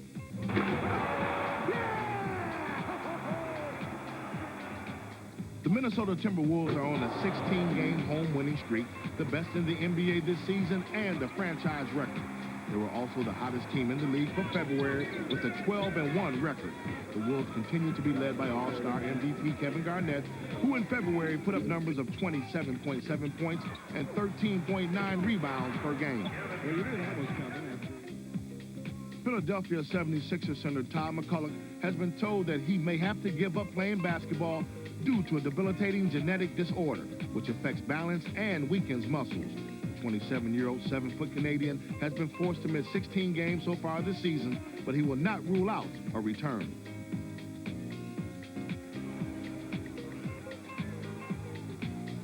Lakers coach Phil Jackson has missed 3 straight games since having a kidney stone removed. The Lakers have won 2 of the 3 in his absence. He is expected to make a return to the bench on Wednesday when they host Indiana. Austin forward Ben Baker has been suspended indefinitely. The Celtics released a statement on Thursday saying that Baker had left the team to address personal issues. The 32-year-old forward has 3 years and about $44 million left on his contract. That boy, Ben Baker, just can't get it together. I mean, one of the things that jumps out is, you have Minnesota. You talk about Kevin Garnett, but for me, one of the things, the emergence of them has been the play of Skrzywiak. Back from injury, averaging 22.6 points, 6.2 rebounds, 3.2 assists. I think that's what they needed, that other guy, for it to all come together. Yeah, Wally's really a really good player. He's been a little bit up and down, a little streaky, but, man, is he in a hot streak right now. And he kind of feeds off his streaky shooting, and I don't know, man. He can really shoot it when he gets it going. And you're talking about streaks. The Philadelphia 76ers now streaking 8 wins in a row, which is by far the best streak as far as winning goes. But then again, for them, the emergence in the last 5 games, Keith Van Horn averaging 19 points, 9 rebounds. I think that's something, after the trade, there was a lot of talk about trying to get rid of him. And, and it kind of maybe woke him up, as well as Derek Coleman. Yeah, I think you're right. Derek Coleman's looked awfully good. Keith Van Horn, go back to him. They thought they were going to deal him again maybe here this midseason, and now he's really playing, and that's kind of interesting. I think Keith Van Horn would like to creep up a little bit higher in those standings, maybe catch New Jersey, and that's what Philadelphia has their sights on right now, really playing great basketball. And you're talking about catching New Jersey. As we look at the standings from today, before the games were played, we see that New Jersey, they're on top there as far as they're tied with Indiana right now. Neither team has been playing well recently. The top 3 teams, 4-6, 4-6, 3-7 for their last 10 games. Philadelphia seems to be the one. Philadelphia, Boston, New Orleans. New Orleans has won 6 in a row themselves. You look at that. 1, 2, and 3 are skidding, and 4, 5, and 6 are on a roll. And I tell you what, this is a really interesting race. There's Milwaukee Bucks sitting down there underneath there that have played okay and struggling a little bit since the trade, but very interesting, both conferences. Yeah, you're looking at Washington and Orlando there, but Nick, you talked about Milwaukee Bucks. The Milwaukee Bucks trying to make a run, but 3 out of their last 10 games that they've won. That really hasn't helped. Well, we're going to talk about them in a minute, I think, about since the trade. But the Knicks are still knocking on the door, not playing too bad right now either. Yeah. You have to, what they're trying to do in New York, trying to stay with it. Yeah. They haven't given up. But the Knicks, since Sprewell came back, they're a 500 basketball team. So the whole thing is to keep Sprewell on the floor and maybe get him a little bit of help. But I'm sure with Knicks, it won't happen until next season. Yeah, you're exactly right. But Sprewell's a great player. They got to have him. I kind of like what they're doing, too. I think they've played tough basketball. They got a chance to get in the top 8. Okay, so last week we told you about the trades, and, with a lot of trades last week, you had Milwaukee. It really hasn't benefited a Milwaukee team. Milwaukee, I think, is 1-4 since the trades have happened. You look at trades. Orlando, they're 3-1 since the trades have happened. So some teams, the trades have been beneficial for, but, for others, man, it's been not too good. Denver hasn't won a game. Milwaukee struggled, so for a few it has been. Well, I think the big one, and the one that shocked me the most, was Ray Allen for Gary Payton. And look at that one right there. Seattle's 4-1 and Milwaukee's 1-4. Yeah. It doesn't, who got the better end of that? Yeah, you're right about that. Orlando, up until the other night, they lost their first game. So, they were playing extremely well. The 2 rookies, Garachek and Gooden, have come in and done a remarkable job. But, for Seattle, you look at them and you go, that's good, but will that knock them out of the lottery? That's the whole case of that they're dealing with as well. You're exactly right. Seattle doesn't probably have a chance to get in the playoffs, but I don't know. I guess the GM feels really good that now they're playing better because they made a trade. Because they made a move. Yes, I'm sure he does. Now, what makes greatness? Is it self-belief? Is it composure under pressure? What about working harder than your competitors? The Lakers, Kobe Bryant is quality in all the above, and the great thing about him is that he makes no excuses. Something like a phenomenon. Something like a phenomenon. Something like a phenomenon. Something like a phenomenon. I remember what Babe Ruth said. He swings big and he misses big. Same thing with me. I have no fear whatsoever. If I take the last second shot and I miss, so what? You're unbelievable. Laker guard Kobe Bryant is coming off one of the most explosive offensive streaks in NBA history. In February, Bryant scored 40 or more points in 9 straight games, equaling Michael Jordan for the second-best streak of all time. Kobe was just 5 short of Wilt Chamberlain's all-time record of 14. And one reason that Kobe has gone from strength to strength every year is because of his work ethic. People wanted me to just kind of level off my play. and not improve and just do the same thing I did last year. And I'm not going to do that. I work too hard, and I improve as a basketball player every day, and I want to show that I improve. You're unbelievable. And Kobe has continued to improve in all aspects. He's developed a trust and an understanding with Coach Phil Jackson. But it's the improvement of his relationship with Shaq that has been the key to a spectacular rise. The big fella is now his #1 fan, and over the past 2 seasons has repeatedly called him the best player in the league. I told Kobe today he was my idol. I think he's the best player in the league, by far. Kobe has always done it his own way. His supreme belief in his abilities has been evident since high school. He was one of the trendsetters for the much maligned practice of high school players skipping college and coming straight to the league. I think they kind of rubbed people the wrong way because they wanted me to just listen to them and take their advice. And these are people who have been in the profession for years and saying, okay, you're not ready, just go to school. We'll tell you when the time is right. And I just basically said, I don't care what you guys think. I'm coming straight to the NBA. I'm going to prove to you guys that you're wrong. In his first 2 seasons for the Lakers, Bryant only started 7 games, but since then, he started every game he's played in. In January, Bryant broke the NBA record for most three-pointers in a game when he hit 12 out of 18. So far this season, he's averaging 30.8 points per game, which is second to leading scorer Tracy McGrady. The Lakers' slow start has not dampened the team's spirits as they are looking to add another ring to the three-peat, and maybe, just maybe, the 24-year-old Bryant may be raising his first MVP trophy. And if you want to see Bryant and the Lakers in action next Sunday when they play host to the hottest team in the Eastern Conference, the Philadelphia 76ers, that's live next Sunday, 8:30 p.m. on Sky Sports Extra. And that there is wrong. That's the Saturday game that we have the Clippers and the Celtics, but we have the Philadelphia and the Lakers coming up next Sunday, and it should be a good one. But Kobe Bryant, is he your MVP? I mean, we get emails every week about Kobe Bryant, Tracy McGrady, Tim Duncan. If you chose him as MVP, why? Well, I think he's just being unbelievable lately. And I think he's willing his team that maybe is dead.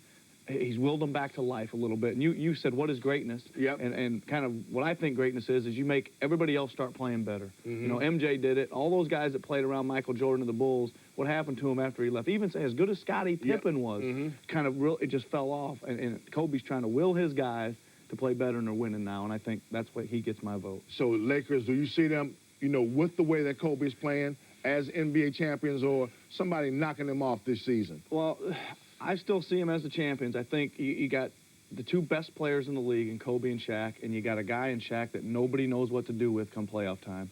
And I don't think he can beat that. Okay, and let's make a correction on the game. It's Sunday at 8:30 p.m. We have the Lakers and the Philadelphia 76ers. Lakers at the Philadelphia 76ers. You know, will the Sixers continue to streak, or will the Lakers get it going? I mean, both teams in need of victories for various reasons. Man, what a game that is. The Sixers have got it going, and it's kind of a rematch from years gone by a little bit, and Lakers obviously playing well and need to keep winning. Okay, East-West clash. We have a Western Conference game going on right now. The San Antonio Spurs are leading the Houston Rockets by 12 points, 51-39. Yao Ming, the big story coming in, but really not the biggest story in this game. Only 6 points and 2 rebounds so far. Tim Duncan, we know that he can always come good. And David Robinson, well, he's having a good time watching everything. Keep it here. We'll be right back after this break.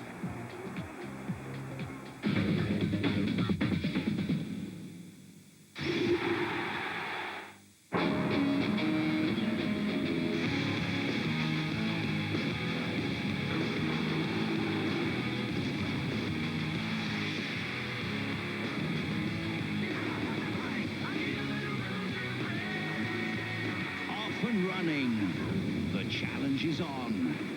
Super League, the new season, continues Friday at 7:30 with Hull London live on Sky Sports 1 in association with Stan James.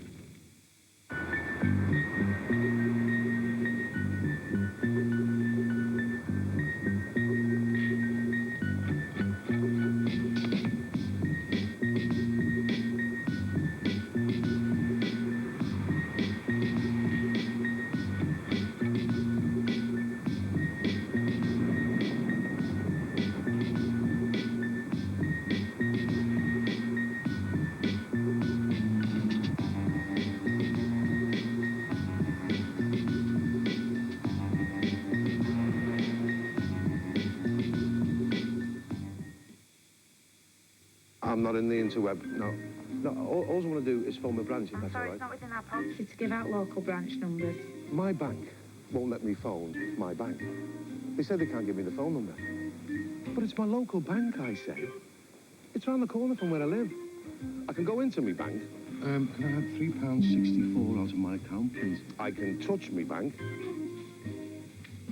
but I can't phone my bank. It's a good job there's another way. Good afternoon, West Meadows branch. Rhonda speaking. How can I help? I'd like to talk to someone about opening an account, please. At Vision Express, we've got metal with memory. Memoflex glasses at an amazing £109 with single vision prescription lenses. Vision Express Opticians. Hi, I'm Tim Duncan of the Spurs, and you're watching the NBA on Sky Sports. And we look at the team leaders. We see that Parker has 12, Ginobili has 11, Steve Francis leading with 8, but we saw the halftime stats. 8 guys on the scoreboard for the San Antonio Spurs, the big difference right now. You're right. I think Francis has been really quiet. I know he's got 8 for him, but just doesn't seem to be as involved and active as he probably needs to be. Okay, as we get back over to Houston, the score is 51-39. The Houston Rockets are trailing the San Antonio Spurs. It's the Western Conference Class. Our announcers are Quinn Buckner and Joel Myers. That means you're getting good quality shots. That's why the field goal percentage is almost 60%. So much more motion in the Spurs offense this season. As Jackson gave up the dribble. Plenty of time on the shot clock, though, for Tony Parker off the rub from David Robinson.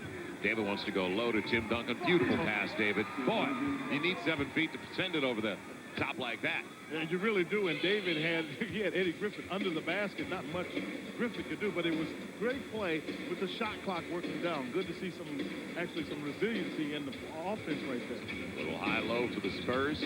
Very effective start and another assist. Tim Duncan with a block. Posey should know better than that. It's not like he came out of the East in that deal. Steven Jackson thought about Bruce Bowen. Bruce got some space. Good cut. Spurs Good cut. just a step quicker right now out of the locker room. And Quinn, we could see it at this end of the floor. And Steve Francis tripped up David Robinson for the foul. Well, it's a pretty nice offensive play because when Tony takes off, you want to get a chance to see how the defense is going to play. Now, you see Yao Ming goes back there. That leaves David able to make a pass over the top. Because even as he closes, Tim has the inside position. You just throw it to the rim and let Tim go get it. Spurs trying to add to their 14-point lead. David was space against Yao. Yao with the block. Man, it'll belong to the Spurs with 5 left on the shot clock.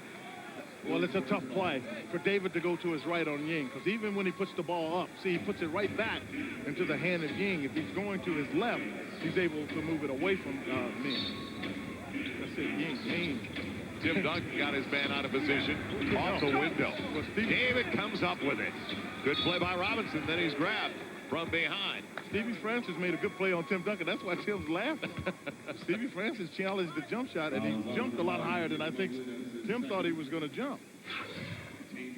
There's the shot you're talking about. Made Tim alter it. Yeah, you see the miss there, and then there was one swing at the hand there. There's another one there. But the offensive rebound is big by David. So Mobley with the foul. David with the free throw. And the Spurs are up again by 14. First 3 points out of the locker room. Basket. Make it 4. Belong to the Spurs. Spurs shot 70% in the first quarter. 47% in the second quarter. Compared to the Rockets, 36% in the first 12 minutes of play. The Rockets got to go into the second quarter.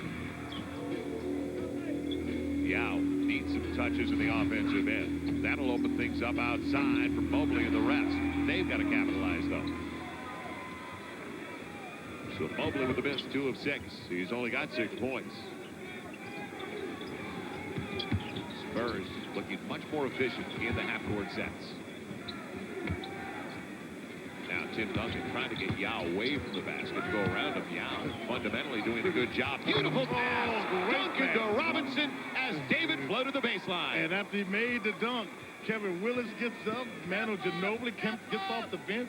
They know the big fella. They don't see those dunks like that from the big fella very often anymore. 6-0 start for the Spurs out of the locker room. Tony Parker, sound position defensively. Yao had it stripped by David. Shot clock is almost out. Francis and a fail. A break. Steven Jackson with the shot clock at 2 gets the foul. You got to be able to work with your teammate. Here, Tim does a nice job, but Yao does a pretty good job moving with him. You can see 7-6 moving, but on the other side, good lead pass. By the time Eddie Griffin looks up, the ball is in his face. There is something to be said for the term, your point power forward, because Tim passes the ball that well. He is exceptional as a passer. Bowen on Mobley, pushing him to the weak side, his right side, and a good job. Great job. Parker, the distance against Eddie Griffin, and it's blocked by Griffin, and Parker can't believe there was no call. Plenty of contact. The numbers belong to the Rockets. They're fumbling the ball away. Now Parker has an easy one. Parker will make the most of it this time. Spurs are up now by 20, their largest lead of the game.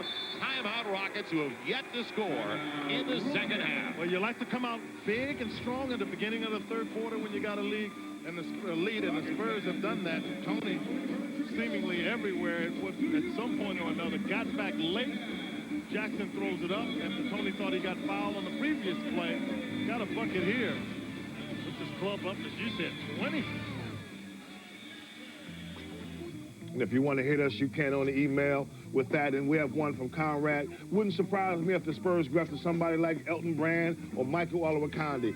Out of the two, which one would you go with? Well, probably Elton Brand. You know, they've, but you never know. Olowokandi could replace David Robinson as well if they want to stay, you know, big like that. But I like Elton Brand. Yeah, you know, and it's we have one here that asked about Kevin Willis. How old is Kevin Willis? He's 41 years old this year. He'll be the second oldest player in the NBA behind John Stockton, not Michael Jordan. Michael Jordan, we know, just turned 40, but it'll be John Stockton. But, you know, in that matchup, Olowokandi kind of fits because they need a center with David Robinson. But if they go with an Elton Brand, you can move now Duncan back into the center position. So, you know, we'll say chalk and cheese, whichever one you want. Yeah, but I think the thing everybody keeps in mind is you kind of stockpile the 7-footers because you got to go through Shaq, and that probably lends itself a little bit more to taking a center.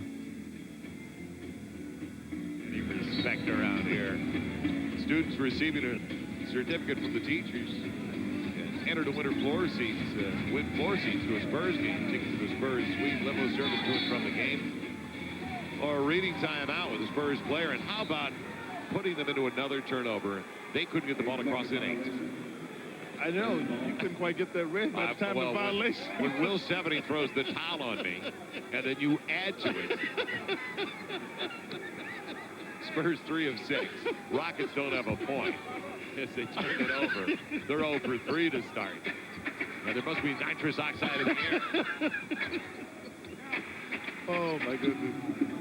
So the Spurs trainer, obviously plenty of towels. David with the baby hook over 7-5 Yao Ming.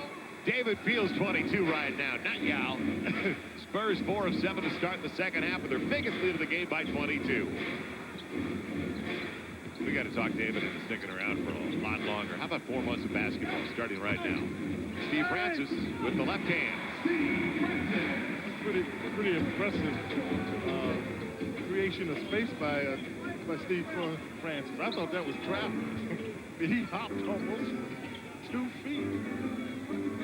They clear out for David, working against Yao. The attention on the other side. Bruce Bowen couldn't burn him. And Yao with the rebound.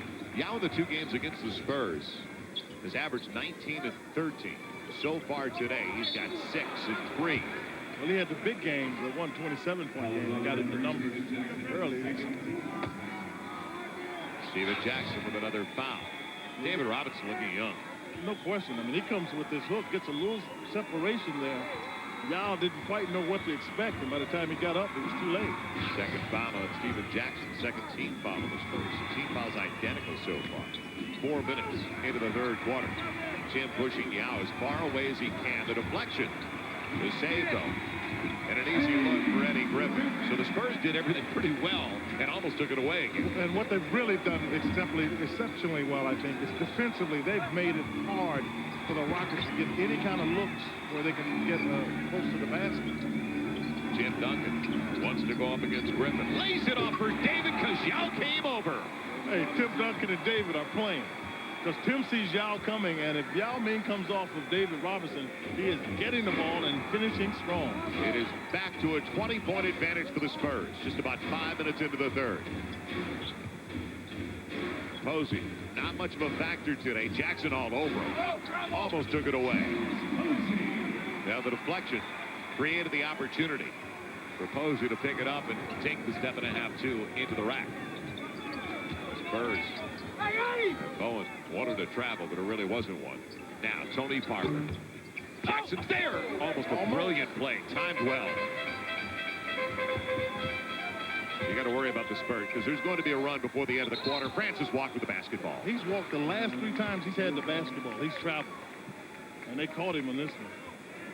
But the thing that has been effective on the offensive end for the Spurs has been Tim Duncan right there. Yao comes, you see David's free. Yao tries to block it with that left hand and it comes kind of meekly by the time he gets there. That's too much power from David going through the rack. This game means so much to the Houston Rockets. Must win. Spurs would like it as well, as David has space and then he's hit by Griffin. So David is going to go to the free throw line. Nice little wall there thanks to Tim Duncan's play. Yeah, he did a real nice job. He set that little screen. He stayed there and Yao couldn't battle through it, so Griffin clipped David. But back to the situation for the Houston Rockets, Quinn. 30-28. Phoenix is 31-28.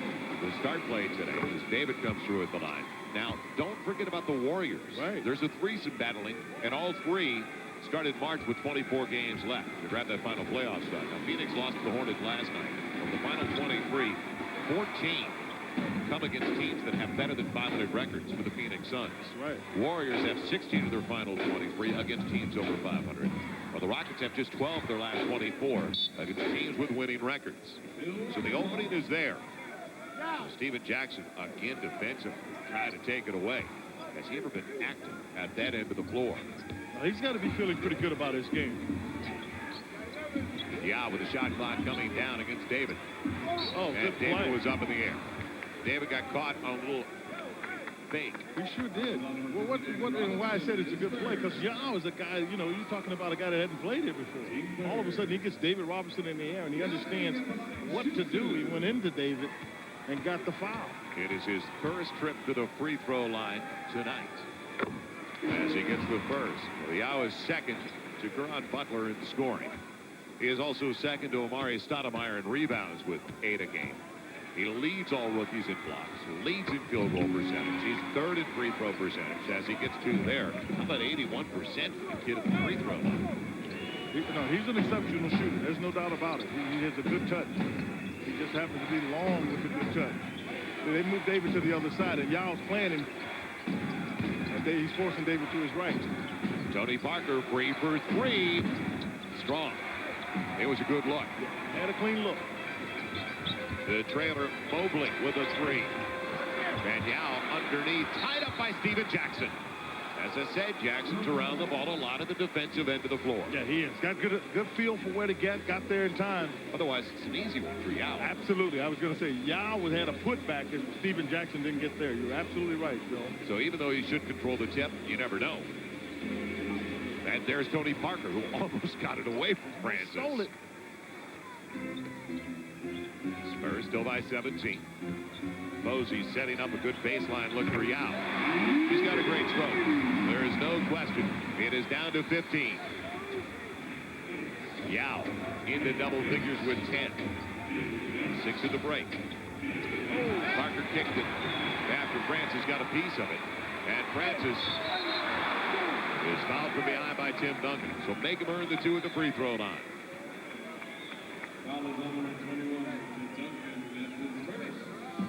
First foul on TD. And Steve Francis to the free throw line. 4th-year man out of Maryland. And, of course, the co-rookie of the year, along with Elton Brand in 2000. Second player taken in the draft. Back in 99. Gets the first of 2.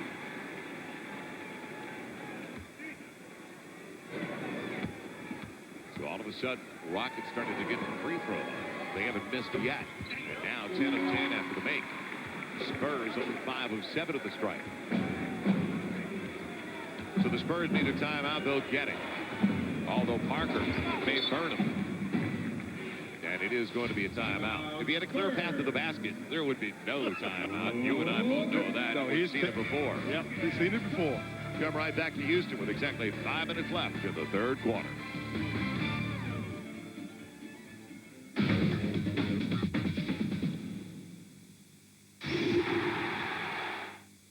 Join Sky Movies in March on a voyage of discovery in search of truth. I'm a boy. Find your true love and fulfill your heart's desire. I'm in love. Summon your courage on a quest for honor. I will not lose. Know when to forgive, when to forget, and when to just let go. Whatever your wish, March on Sky Movies. Who do you think you are?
The big problem for the Houston Rockets has been the double trouble of the big guys, Duncan to Robinson, and Robinson is dunking on him.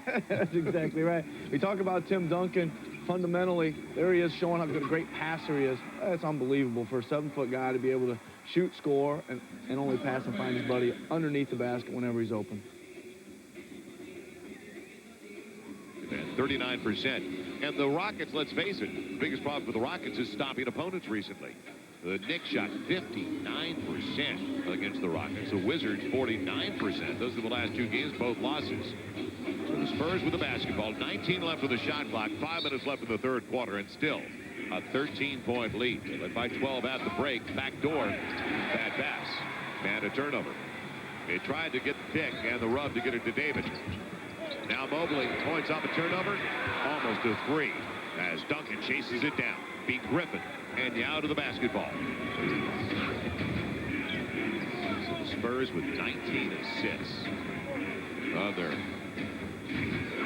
28 field goals.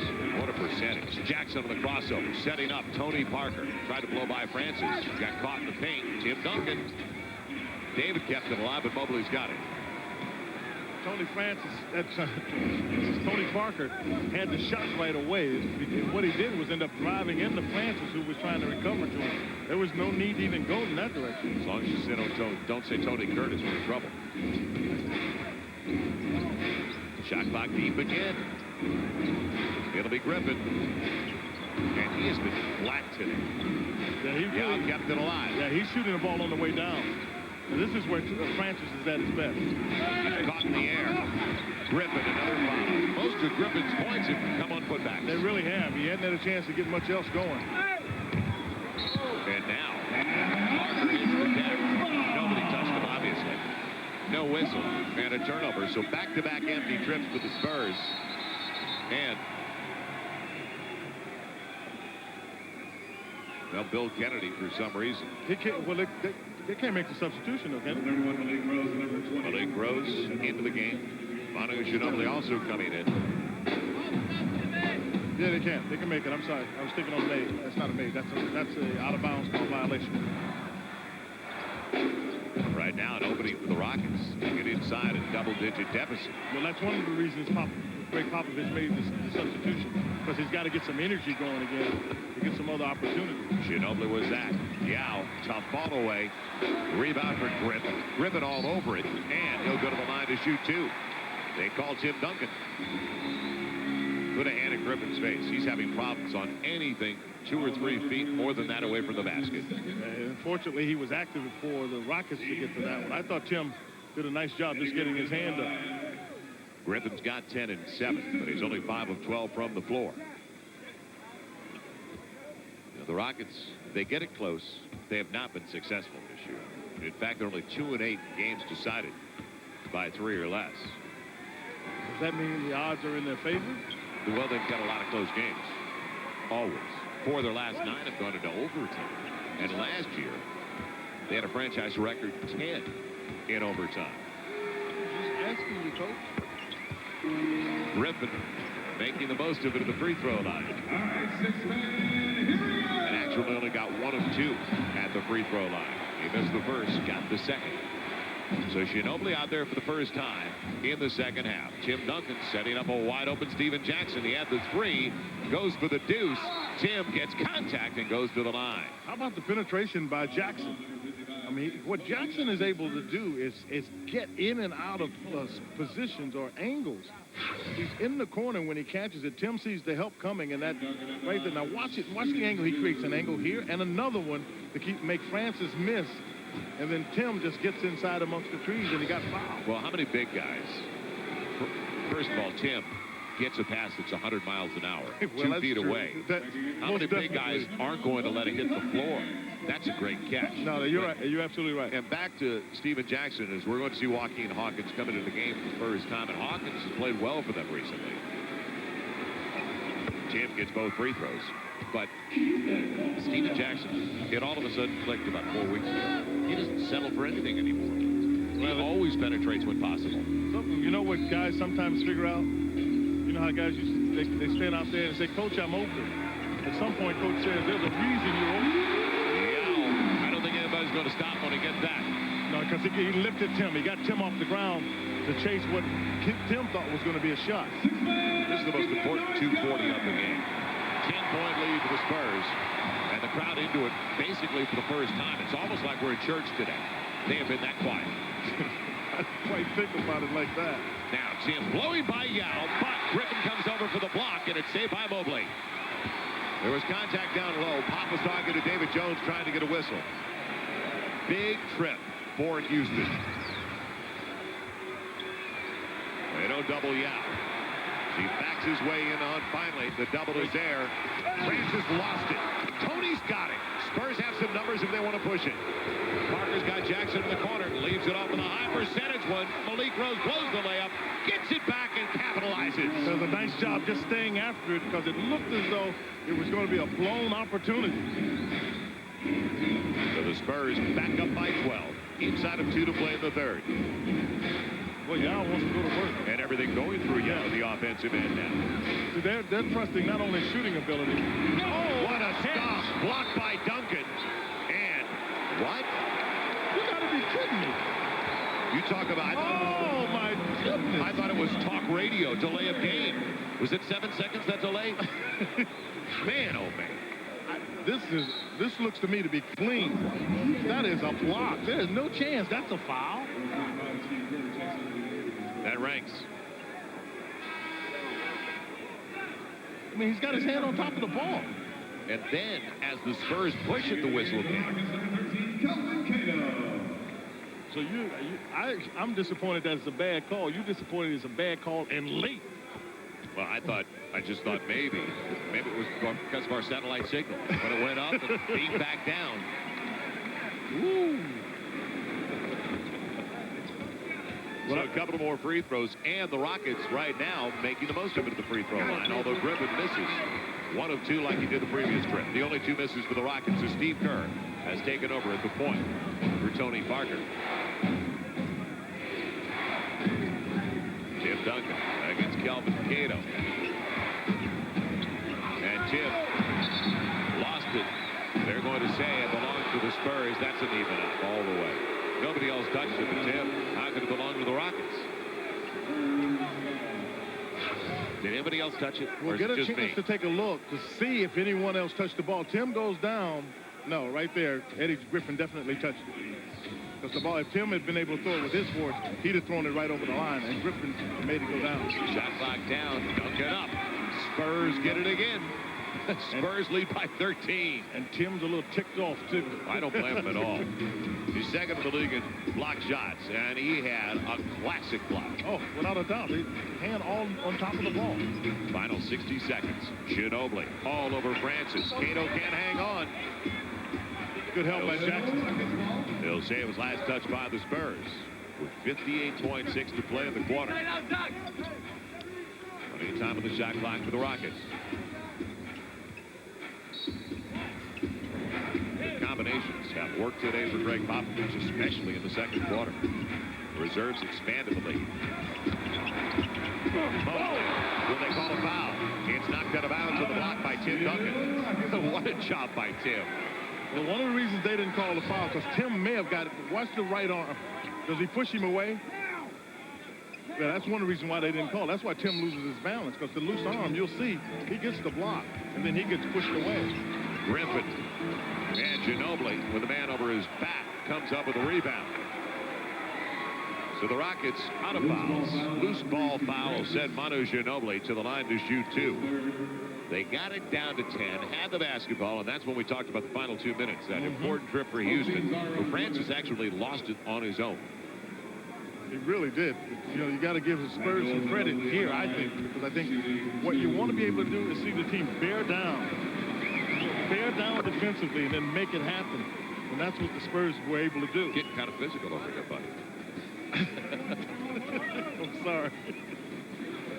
Ginobili had 11 and 12 minutes of play in the first half. He's got both free throws and 13 for the contest in 15 minutes of work. He's yet to take a shot in the second half. He'll get his opportunities. And the Spurs are back up by 15. Steve Francis never changes his pivot foot. Final 10 of the shot clock. I didn't detect any sarcasm with that, did I? Mobley on the move, gets the roll. Spurs can play for the final shot. Shot clock and game clock separated by 0.6 of a second. Someday Ginobili's going to run some point with his team. Oh, there's no doubt. He's got such great court vision. Yeah, he can pass it and he can keep you from getting the ball from him. Run him down with a high screen and roll and let him read. Malik Rose, his favorite spot on the floor, and it works again. So Malik Rose in rhythm off the rub. Francis, final shot, and the Spurs led by 11, make it 12 at the half, and expanded it over the third 12 minutes of play. The reserves do it again. Rose, Ginobili. Spurs by 15. You're watching Spurs basketball on Fox Sports Net.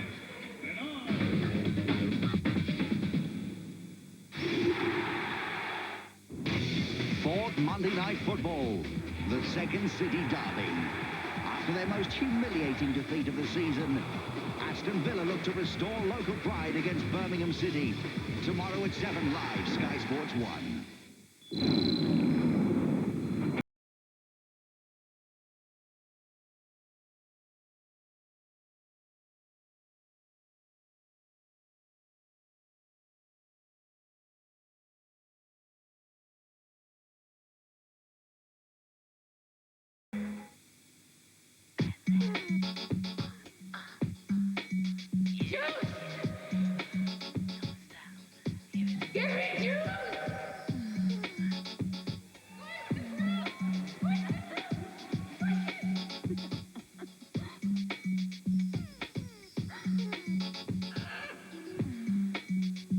This is where we add the vodka. I love my job. I'm not in the interweb, no. No, all I want to do is phone my branch, if that's all right. It's not within our policy to give out local branch numbers. My bank won't let me phone my bank. They say they can't give me the phone number. But it's my local bank, I say. It's round the corner from where I live. I can go into my bank. Can I have £3.64 out of my account, please? I can touch me bank, but I can't phone my bank. It's a good job there's another way. Good afternoon, West Meadows branch. Rhonda speaking. How can I help? I'd like to talk to someone about opening an account, please.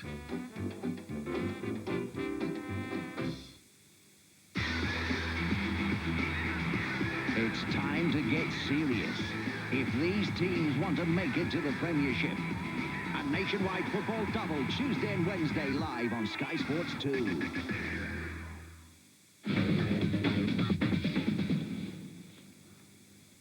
$74.59 in our game, and if you want to hit us on an email, you can. And we have one from Alex Wood. Could you please tell me what is a circus shot?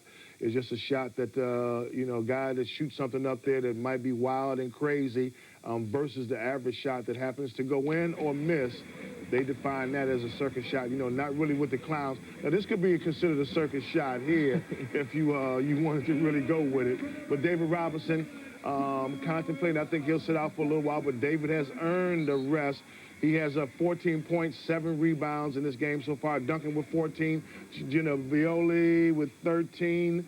And let's get back to the contest there with a nice play between Duncan and Robinson. Good combination of those two fellas working in the low post against the big fella there. So I think Yao Ming has had a few lessons today. Well, I think those guys are really taking it at him. They've really brought their game, both of them. Tim Duncan's been outstanding. David Robinson, as you see, 14-7 here. Will start the fourth period on the bench. Those guys like to play. Yao's getting a lot of publicity. Yao's getting a lot of publicity, 12.6 rebounds in this game, so not bad. Let's get back to our commentators. The Spurs almost take it away. Rice 3 for 3, and that's the way it begins in the third quarter. So the Spurs by 15. Also saw something that you probably see a little bit more late in the year. The Spurs can put pressure on with their second unit if you're in the fourth quarter because they're so athletic. Malik Rose through the contact, goes to the line to shoot 2. I thought might have used the arm to clear out, the left arm. No, you didn't. You know Not at all. You know he did. I agree with you, because that's exactly what I was thinking. I thought they'd call an offensive foul. Malik Rose over today yesterday he was on the plane in a throwback Ron Jaworski jersey, one of my all-time favorite players. That is Philly fan going. Today he was in a Redskin throwback Doug Williams jersey. Yao frustrated over on the bench. He'll be back in a couple of minutes. The only way the Rockets are going to get back in the game is with Yao on the floor. As Malik Rose gets both, and the Spurs lead it by 17. So that's the way it starts in the fourth. Just the way the third ended. You would have said to me the Spurs would be 40-17 after 57. Take that. I would have believed. And Steve Francis again. Does he walk every time? Mo Taylor. And when I say walk, he doesn't care. There's no pivot foot for Steve Francis. He just doesn't care. It's a lot more than a Texas two-step. Spurs by 15. Now Cato all over Tim Duncan. Tim right over. Mankato with a rebound. No, Ginobili read it again.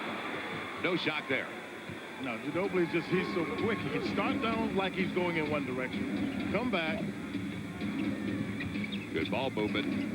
Steven Jackson setting up Malik Rose. Beautiful looks. That's this game of basketball. Very simple. Find the open man, strong finish. 21 assists for the Spurs on 32 buckets. Boy, really have helped each other today. 90 seconds in. It's up to 17 and counting. Steve Francis, the distance. One of the few times the dribble penetration has not been contested. Now, we've talked about it at the top of the game. That was the important thing. Keep them limited on that dribble penetration. Steve Francis with 14. Mobley, though, has been shut down completely today. And now, Rose is called for the wrap. Tim Clear out on the baseline. So an empty trip for the Spurs. 2 minutes gone in the fourth. The Spurs, only their 9th turnover. Only the 9th. Boy, you're all over it. David Robinson ready to come back in. And one of the consistent ones recently has been Mo Taylor. And he has not let up, going 5 for 8 after going 10 for 12 the last game. Yeah, he definitely has been the one bright spot for the Rockets. He had 23 in 26 minutes against the Wizards. Their overtime loss to Michael. And he was in a duel with Michael, as a matter of fact, because he was the only one that was scoring. Steven Jackson, good ball fake. Cato with the rebound. created space for himself with a little fake, but still way too much time. And only a 13-point lead. Francis over Kerr. And Malik Rose gets up in a hurry as he's thrown down by a very frustrated Kelvin Cato. What do they call him? Double foul? It's going to be. They just call a technical, and now Steven Jackson and Maurice Taylor are getting to a verbal confrontation. Unnecessary. Well, they may run him. They may run them both. Well, the foul was on Cato originally. They are running. I'm sorry, Joe. I think they're running Steven Jackson now. We'll get a chance to take a look at listen.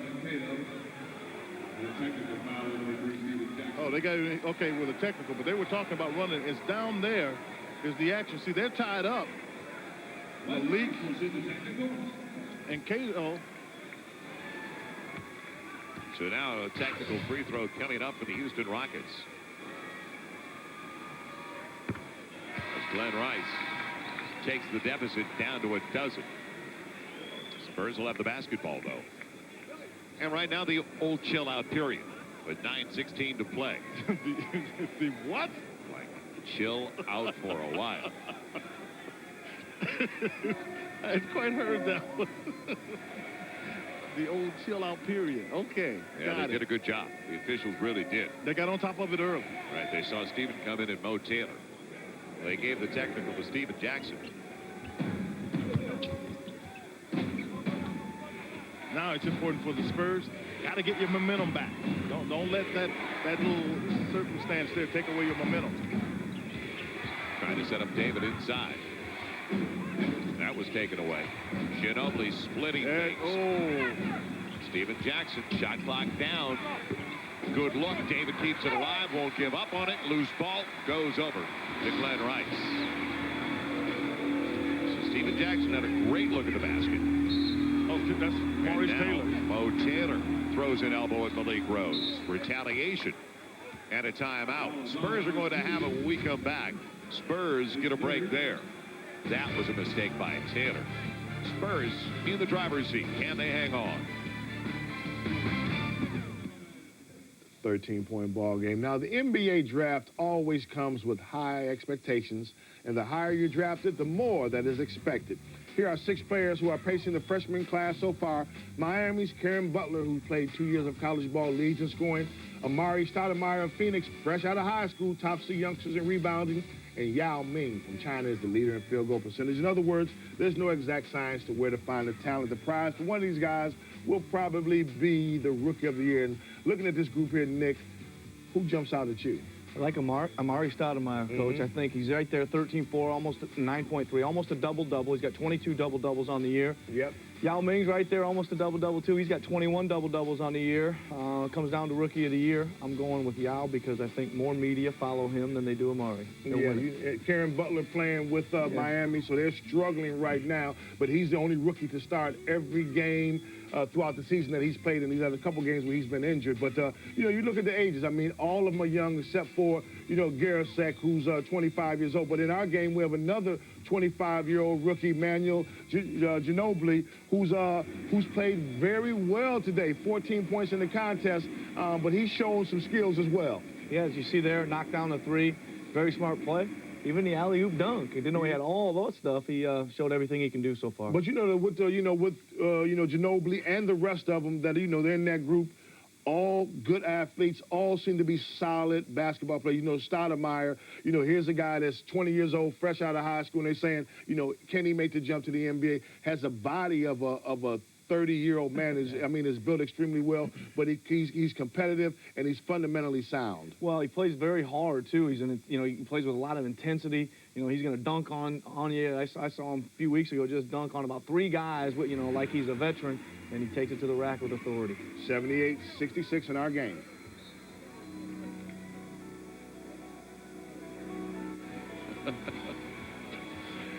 We are a team, aren't we? Well, definitely. We're both famished. And any mention of food.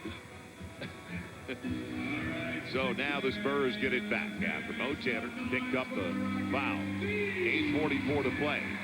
Spurs have dominated this game from the very beginning. But there's plenty of time for Houston to get right back into it. Yeah, but I think the timeout was timely, if you will, because I think what Greg Popovich wanted to do was try to help Steven Jackson stay a little bit out of the fray in terms of any extracurricular basketball. Then you can get your offense the way you want it. Steve Kerr, great look. And a rarity. Nowhere close. Nowhere close. That's air ball.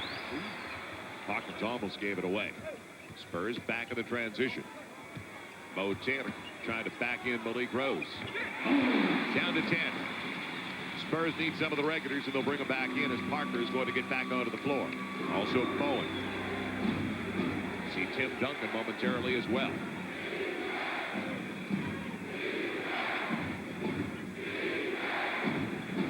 Malik Rose working against Mo Taylor. Got some space. David tried to keep it alive. He does exactly that. Loose ball. Spurs beat him to it. Good look inside. And Malik Rose got his money's worth with Kelvin Cato. Definitely got his money's worth.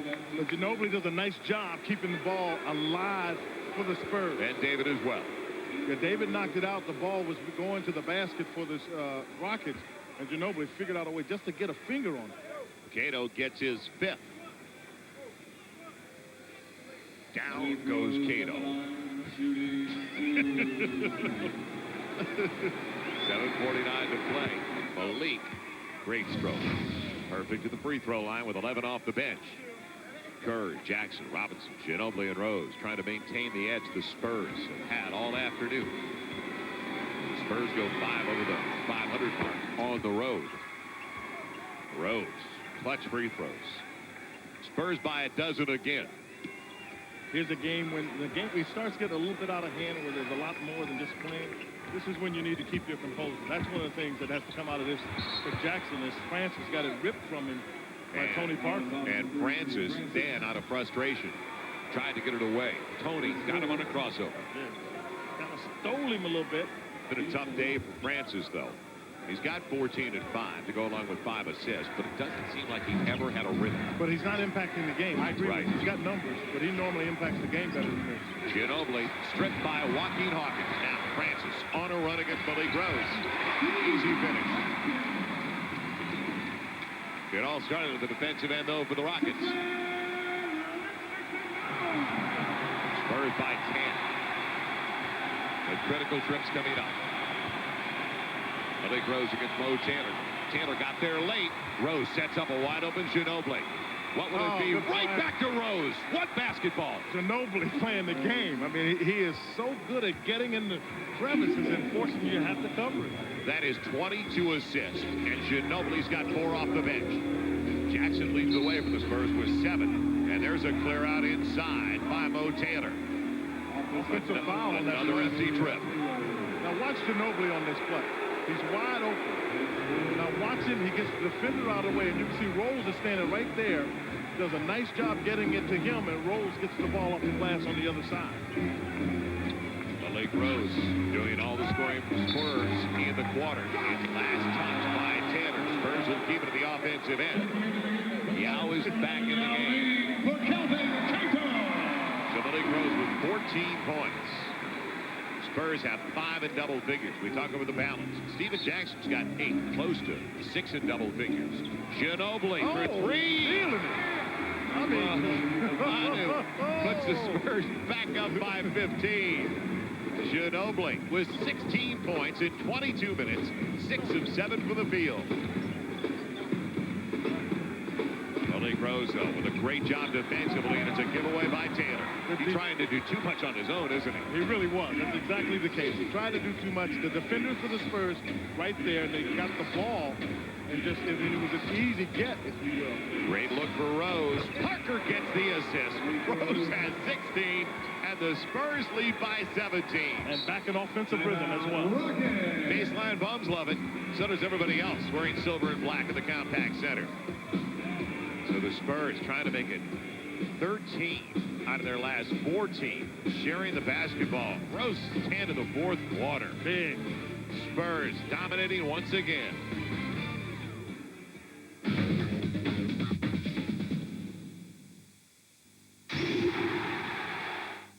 What's your worst fear, Nathan? His family's fate We have your daughter. is in the mind of his patient. She has a 6-digit number in her head. At the hands of a killer. She guards it with her life. I need that number. You need your daughter back. You have until 5 p.m. today. Sean Bean, Famke Janssen, Michael Douglas, Brittany Murphy. I'll never tell any of you. Don't say a word. Now showing on Sky Box Office.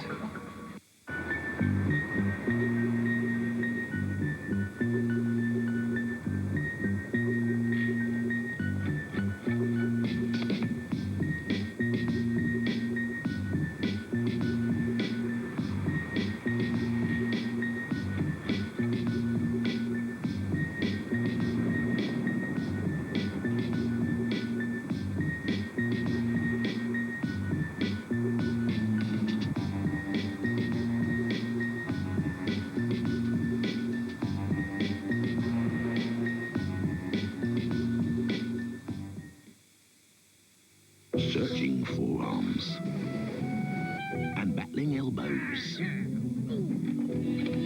Every part of everybody loves very soft clothes.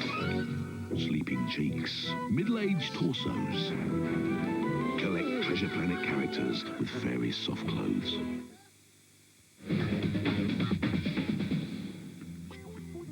And here are some results from earlier today. Russian Andrei Kirilenko tipped John Stockton's air ball in, giving the Jazz a 91-90 victory. Karl Malone at 20, Kirilenko hit 15. And since the trade, the Magic are 4-1. It's with his two rookies. Gordon Gierczak has 16, Drew Gooden 13 and 14 boards in their 26-point victory, and 5 Raptors in double figures. Antonio Davis 19, Vince Carter had 18 and 11 boards. The Celtics played the second game in a row without Paul Pierce. And in other games, the Milwaukee Bucks, you had George Karl beating up on his old assistant Stouts by a score of 120-93. And then Minnesota, 99, New York 90. Let's get back to the action. The score 87-70. Kerr needs to get on the board, although he's not on the floor right now. And I'm looking at a 0 that looks like an 8. But Steven Jackson's got 8. You've got the potential for more double figures. Glenn Rice, they were desperate for it. Got the 3. So Ginobili with a new career best. Steven Jackson's got a career best in assists. It was 6 before today. He's got 7. Still way too much time. Can't relax. Parker finding some space. David keeping it alive. Took it away from Yao. Yeah, Yao had it right on his fingertips, and David was able to get another possession for the Spurs. A little more than 5 minutes to play. David backing in on Yao, the up and under.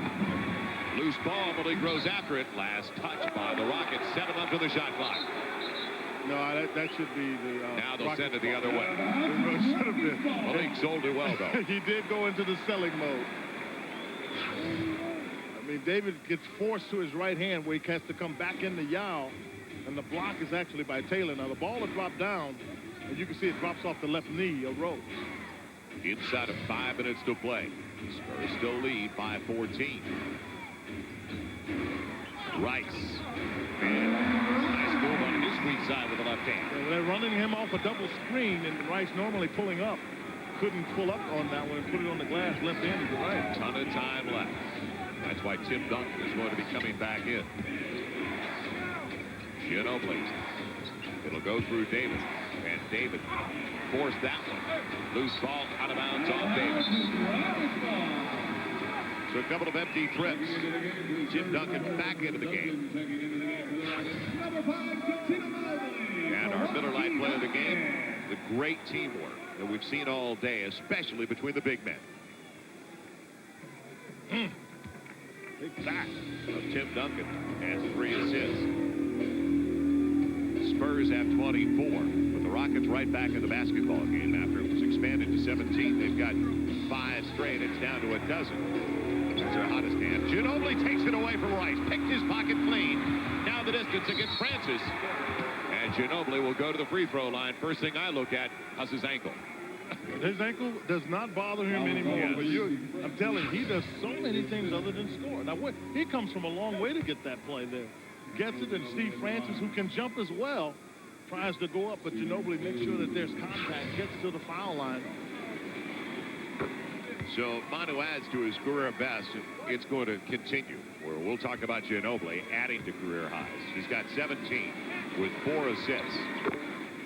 A couple of clutch free throws, and the Spurs off a takeaway, points off a turnover, and that's 24 points off 15 giveaways. Spurs have doubled it in points off turnovers. They lead it again by 14. What the Spurs can do better this year, that the Spurs couldn't do last year with their starters, is they can score off a steal. That's how Houston could stay in the game, though. No doubt about it. You can't let Rice shoot. 11-point lead for the Spurs. Tim Duncan has Mo Taylor on it. That's where you need to get Tim the ball to the block. Parker, finger roll, not close. He lost it the way out. They can get inside of double figures, the Houston Rockets. Been a long time. And there's a break. Take your time with 3.5 to play, and the Spurs will. And it'll be a timeout as well to set up something into the offensive end. 17 left of the shot clock for the Spurs when they do put it back into play. And the education continues for Tony Parker. Houston trying to make a run in this one, but, you know, both categories in our stat attack this week feature players from today's game, and both are in outstanding position. In the double-double category, Tim Duncan, he's number 2 behind Kevin Garnett of Minnesota, but over the past 5 years, Duncan has topped this category. And, Nick, as a coach, this stat means what to you? Well, this is big time. This is these are the 2 most important categories, scoring and rebounding. And as you can see there, that list, great players all up and down that top 10. And just outside the top 10 are both Yao Ming and the Amari Stoudemire we talked about before. Yeah, so many of those power forwards there from the Western Conference in the double-double category as well. And field goal percentage, Yao Ming is 3rd with fellow internationals Yugoslavian Radoslav Nestorovic of Minnesota, and Spaniard Paul Gasol from Memphis also in the top 6. So the European or international, let's say, players in pretty good positions. Yeah, the foreign players, 3 of the top 10, 3 out of the top 10, which good choice in shot selection, probably. Yeah, and you see with Shaq there, so he dunks it every time, so he'll always be one of the top guys in the category. But in our game, not a lot of time in it, 11-point ball game. Can Houston make something happen if they do to get back in this game and win it? What? Well, I'm not sure they can get back and win it. They can probably cut it down a little bit further, but we had a good possession there. Steve Francis would have knocked down that jumper. That I think gets it down inside single figures, and that's always the kind of barometer that you look for. Get it under 10 and then see what happens. But I think San Antonio just got too much. They're so veteran right now, and they're just playing with tremendous confidence. Houston's giving them all they can, but it's not going to be enough. And when in doubt, San Antonio just go to a pick and roll. That's exactly right. Having trouble. Houston all night long defending San Antonio's screen and roll. A number of different players. Seeley, Duncan, Robinson, Tony Parker with the ball coming off there. He finds in, out, takes it himself. That's a money play right now for the Spurs. Okay, let's get back to the action and see if Houston can get back in this game.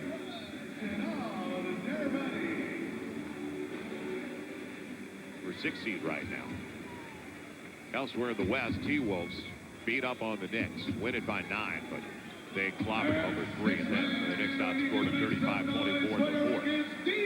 And right now, the Spurs, with 3:28 to play, a critical possession out of the timeout. Usually great execution. Let's see. This is what you want right here. Tim Duncan. Ball in Tim's hand. You'll take a chance with whatever happens there, but you want the ball in his hands coming out of that timeout.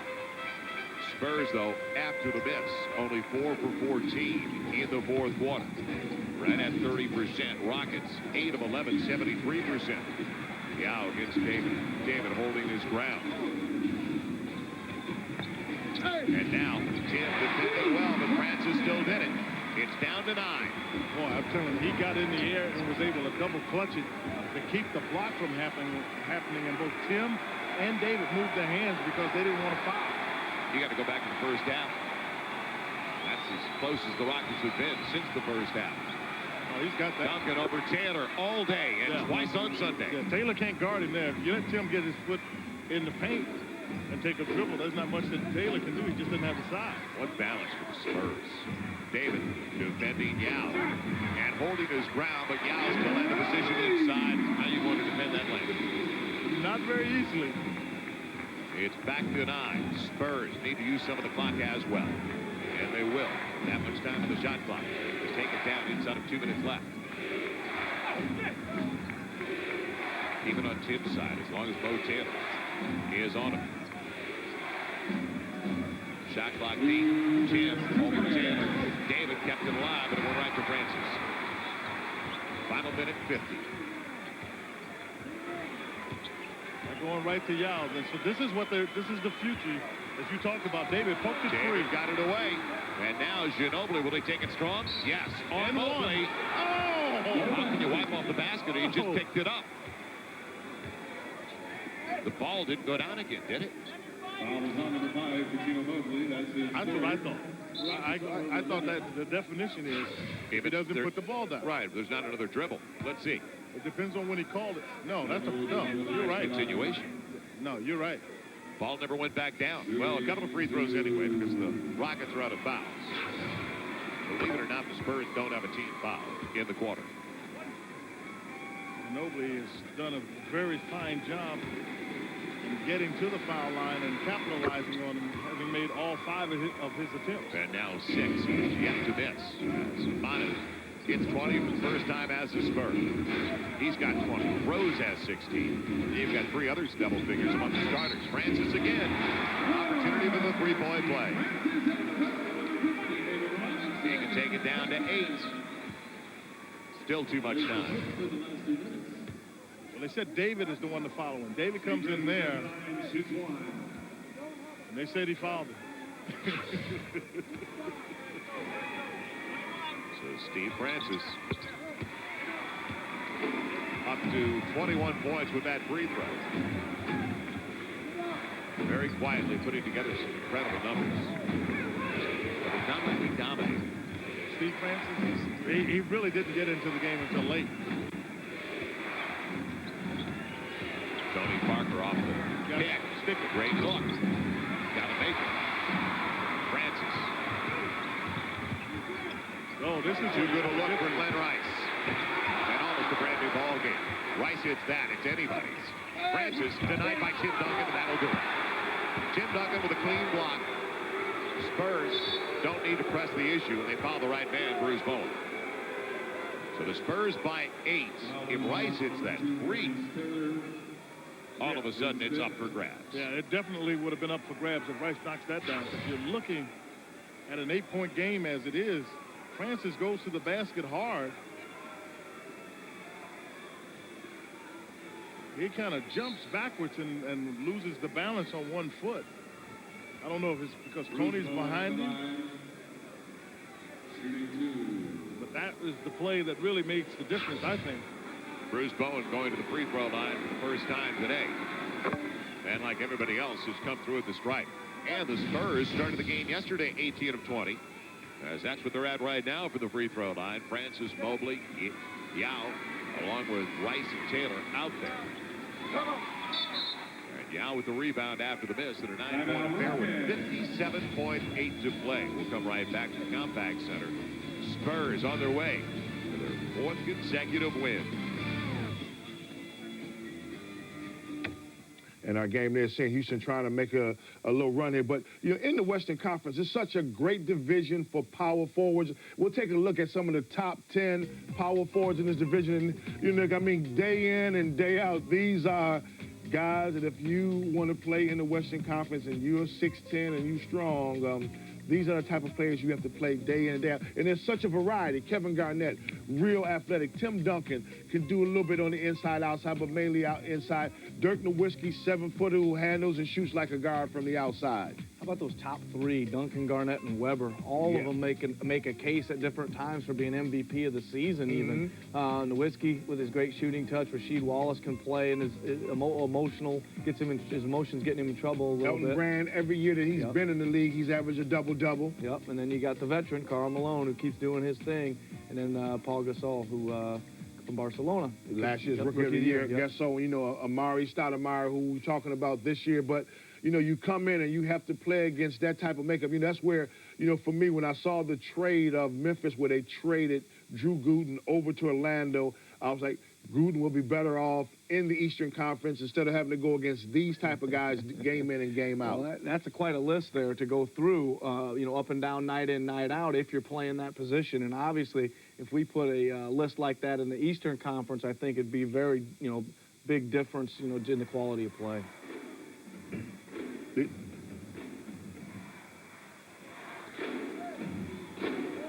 So the Rockets with 58.3 to play. We'll bring it in the offensive end. Shooting almost identical, believe it or not, right at 47% for the two teams. And now a sense of urgency. Francis, Rice. And Rice brings it down to 6 with a hand in his face. They got a foul. They have to foul with 50.3 to play. Spurs can just put it away at the free throw line. Got to make the free throws. They're 18 of 21, 86%. Rockets 14 of 16 in the same category. The Rockets getting some threes late. Francis, the dribble penetration. Now they're going to bring in Norris for offensive purposes. Well, they have to bring him in because Steve Francis didn't want to have to be the one that fouled. Everybody knew that there was a foul that had to be taken, and Francis didn't want to have to do it. He just fouled out of the game. He has just fouled out with his 6, so they lose their best creator by far. Francis finishes with 21, 8 assists, and 8 boards. And the Spurs don't take advantage of both chances. Get 1 of 2. It's a 7-point ball game. So Francis and Yao in particular have kept the Rockets in the neighborhood. Yeah, they've been really trying to throw the ball into Yao Ming and let him make plays. Steve Francis is athletic enough that he can make them. Maurice Taylor's the guy that made shots in the Wizards game as well as in this one. You can see the size of Yao Ming, a little too much for David down there on the post. Moments ago, when the timeout had to be taken right away off the rebound with Yao Ming. If you recall, in the Wizards game, they had the same opportunity. Yao got the rebound, and he threw it down the court. He should have taken timeout, and they told him then in the timeout prior to that he should have taken it. So he understands that, and the reason I bring it up is here's a guy still learning the nuances of NBA basketball because in an international competition, a player cannot call timeout. Well, with the Spurs right now in control if they just make their free throws. They will go to 18 of 13 on the road. That'll be the 3rd best road record in the NBA. And it's no shock the top 4 are from the Western Conference. In fact, I was looking at the standings this morning. You got on to Minnesota, who's got 21 losses. Their winning percentage with 21 losses better than the 3 up top in the Eastern Conference. So the first 5 of the West have a better record than the leader of the East. But that raises the question, is the West that much better than the East or not? Because it suggests that if the West is supposedly better than the East, can you go on the road and beat really good teams? I don't think there's any doubt. But then how do you have so many good teams? You say because the West is top heavy? So yes, because I like the argument. There's no doubt in my mind, and I think it's clear. No, and let's go back to when Michael, and then first it was Detroit, right? Then to the Bulls, right? The East was top heavy, and they imposed absolutely. what they were doing. The first 4 or 5 teams. You're absolutely right. And it's cyclical, and it's now on the West side. Here we go, and it's almost taken away. Rice again, trying to keep him in it. Tim Duncan with the board, and that'll do it. It is all over in Houston. Spurs will take 2 of the first 3, and they'll also go to 41 and 17. That's a gaudy number. When you get the 40s and you're working your way up, and at the beginning of March, that's pretty strong. But as we mentioned, and we talked about it with the staff in the wee hours of the morning last night in a meeting. Yes. You want to play your best ball, and you want to build. But right around May 1st, you want to be playing your best basketball. Yeah, we talked about the point guard matchups coming up for Tony Parker with Phoenix and New Jersey at home this week. Then on the road, all playoff teams. Boston, Milwaukee, and Minnesota. It's a tough stretch. And what Greg Popovich said yesterday was important in this regard. Hey, we haven't done anything yet, was the statement. And it's an accurate statement, so no one gets so caught up in the success you're having as you're developing, because the real key is what you do late in the season. Rice again. Parker's got it. Well, the one thing that is the most encouraging aspect of this run for the Spurs, taking 13 of the last 14, and now 22-4 since the first of the year, the best record of the NBA. And Pop pointed it out to us last night. They're growing as a group. They're getting to know each other. And Ginobili especially. They didn't know him. Tony Parker, they're just starting to. Everything's falling into place for a 20-year-old lead guard who goes to the free throw line. And as well as Tony takes his shot, Steven Jackson has made an impact. And he was a guy that I don't think at the beginning of the season anybody knew what kind of impact he would make. So he's still evolving. And he's still maturing as a 24-year-old. Right. I mean, yesterday when he went down the floor and he put his hand up like, slow down, everybody, that said a lot. Yes, because that's not something you expect from Steven Jackson. So he's made some strides very positively. Mobley, Bowen, no more fouls, guys. And it's all over at the Compact Center. So the Spurs will hang on to the basketball, and they will beat the Houston Rockets just like they beat the Sacramento Kings yesterday by dictating the tempo early. I would say, Joe, it's a pretty good weekend. It's a sensational weekend. Spurs win it 97-88. Ginobili, a new career best, finishing with 20. 5 Spurs in double figures, 3 of the 5 from the starting lineup. Can't minimize, though, the play of David Robinson and Tim Duncan. For Quinn Buckner, I'm Joel Myers. Thanks for joining us. Up next on Fox Sports Net, women's college hoops, Duke, North Carolina State. So long, everybody. Yeah, and a quality game by the San Antonio Spurs. Did it from beginning to end, and he ended with Joe Myers. Talked about the 2 guys, David Robinson and Tim Duncan. Their play throughout the contest.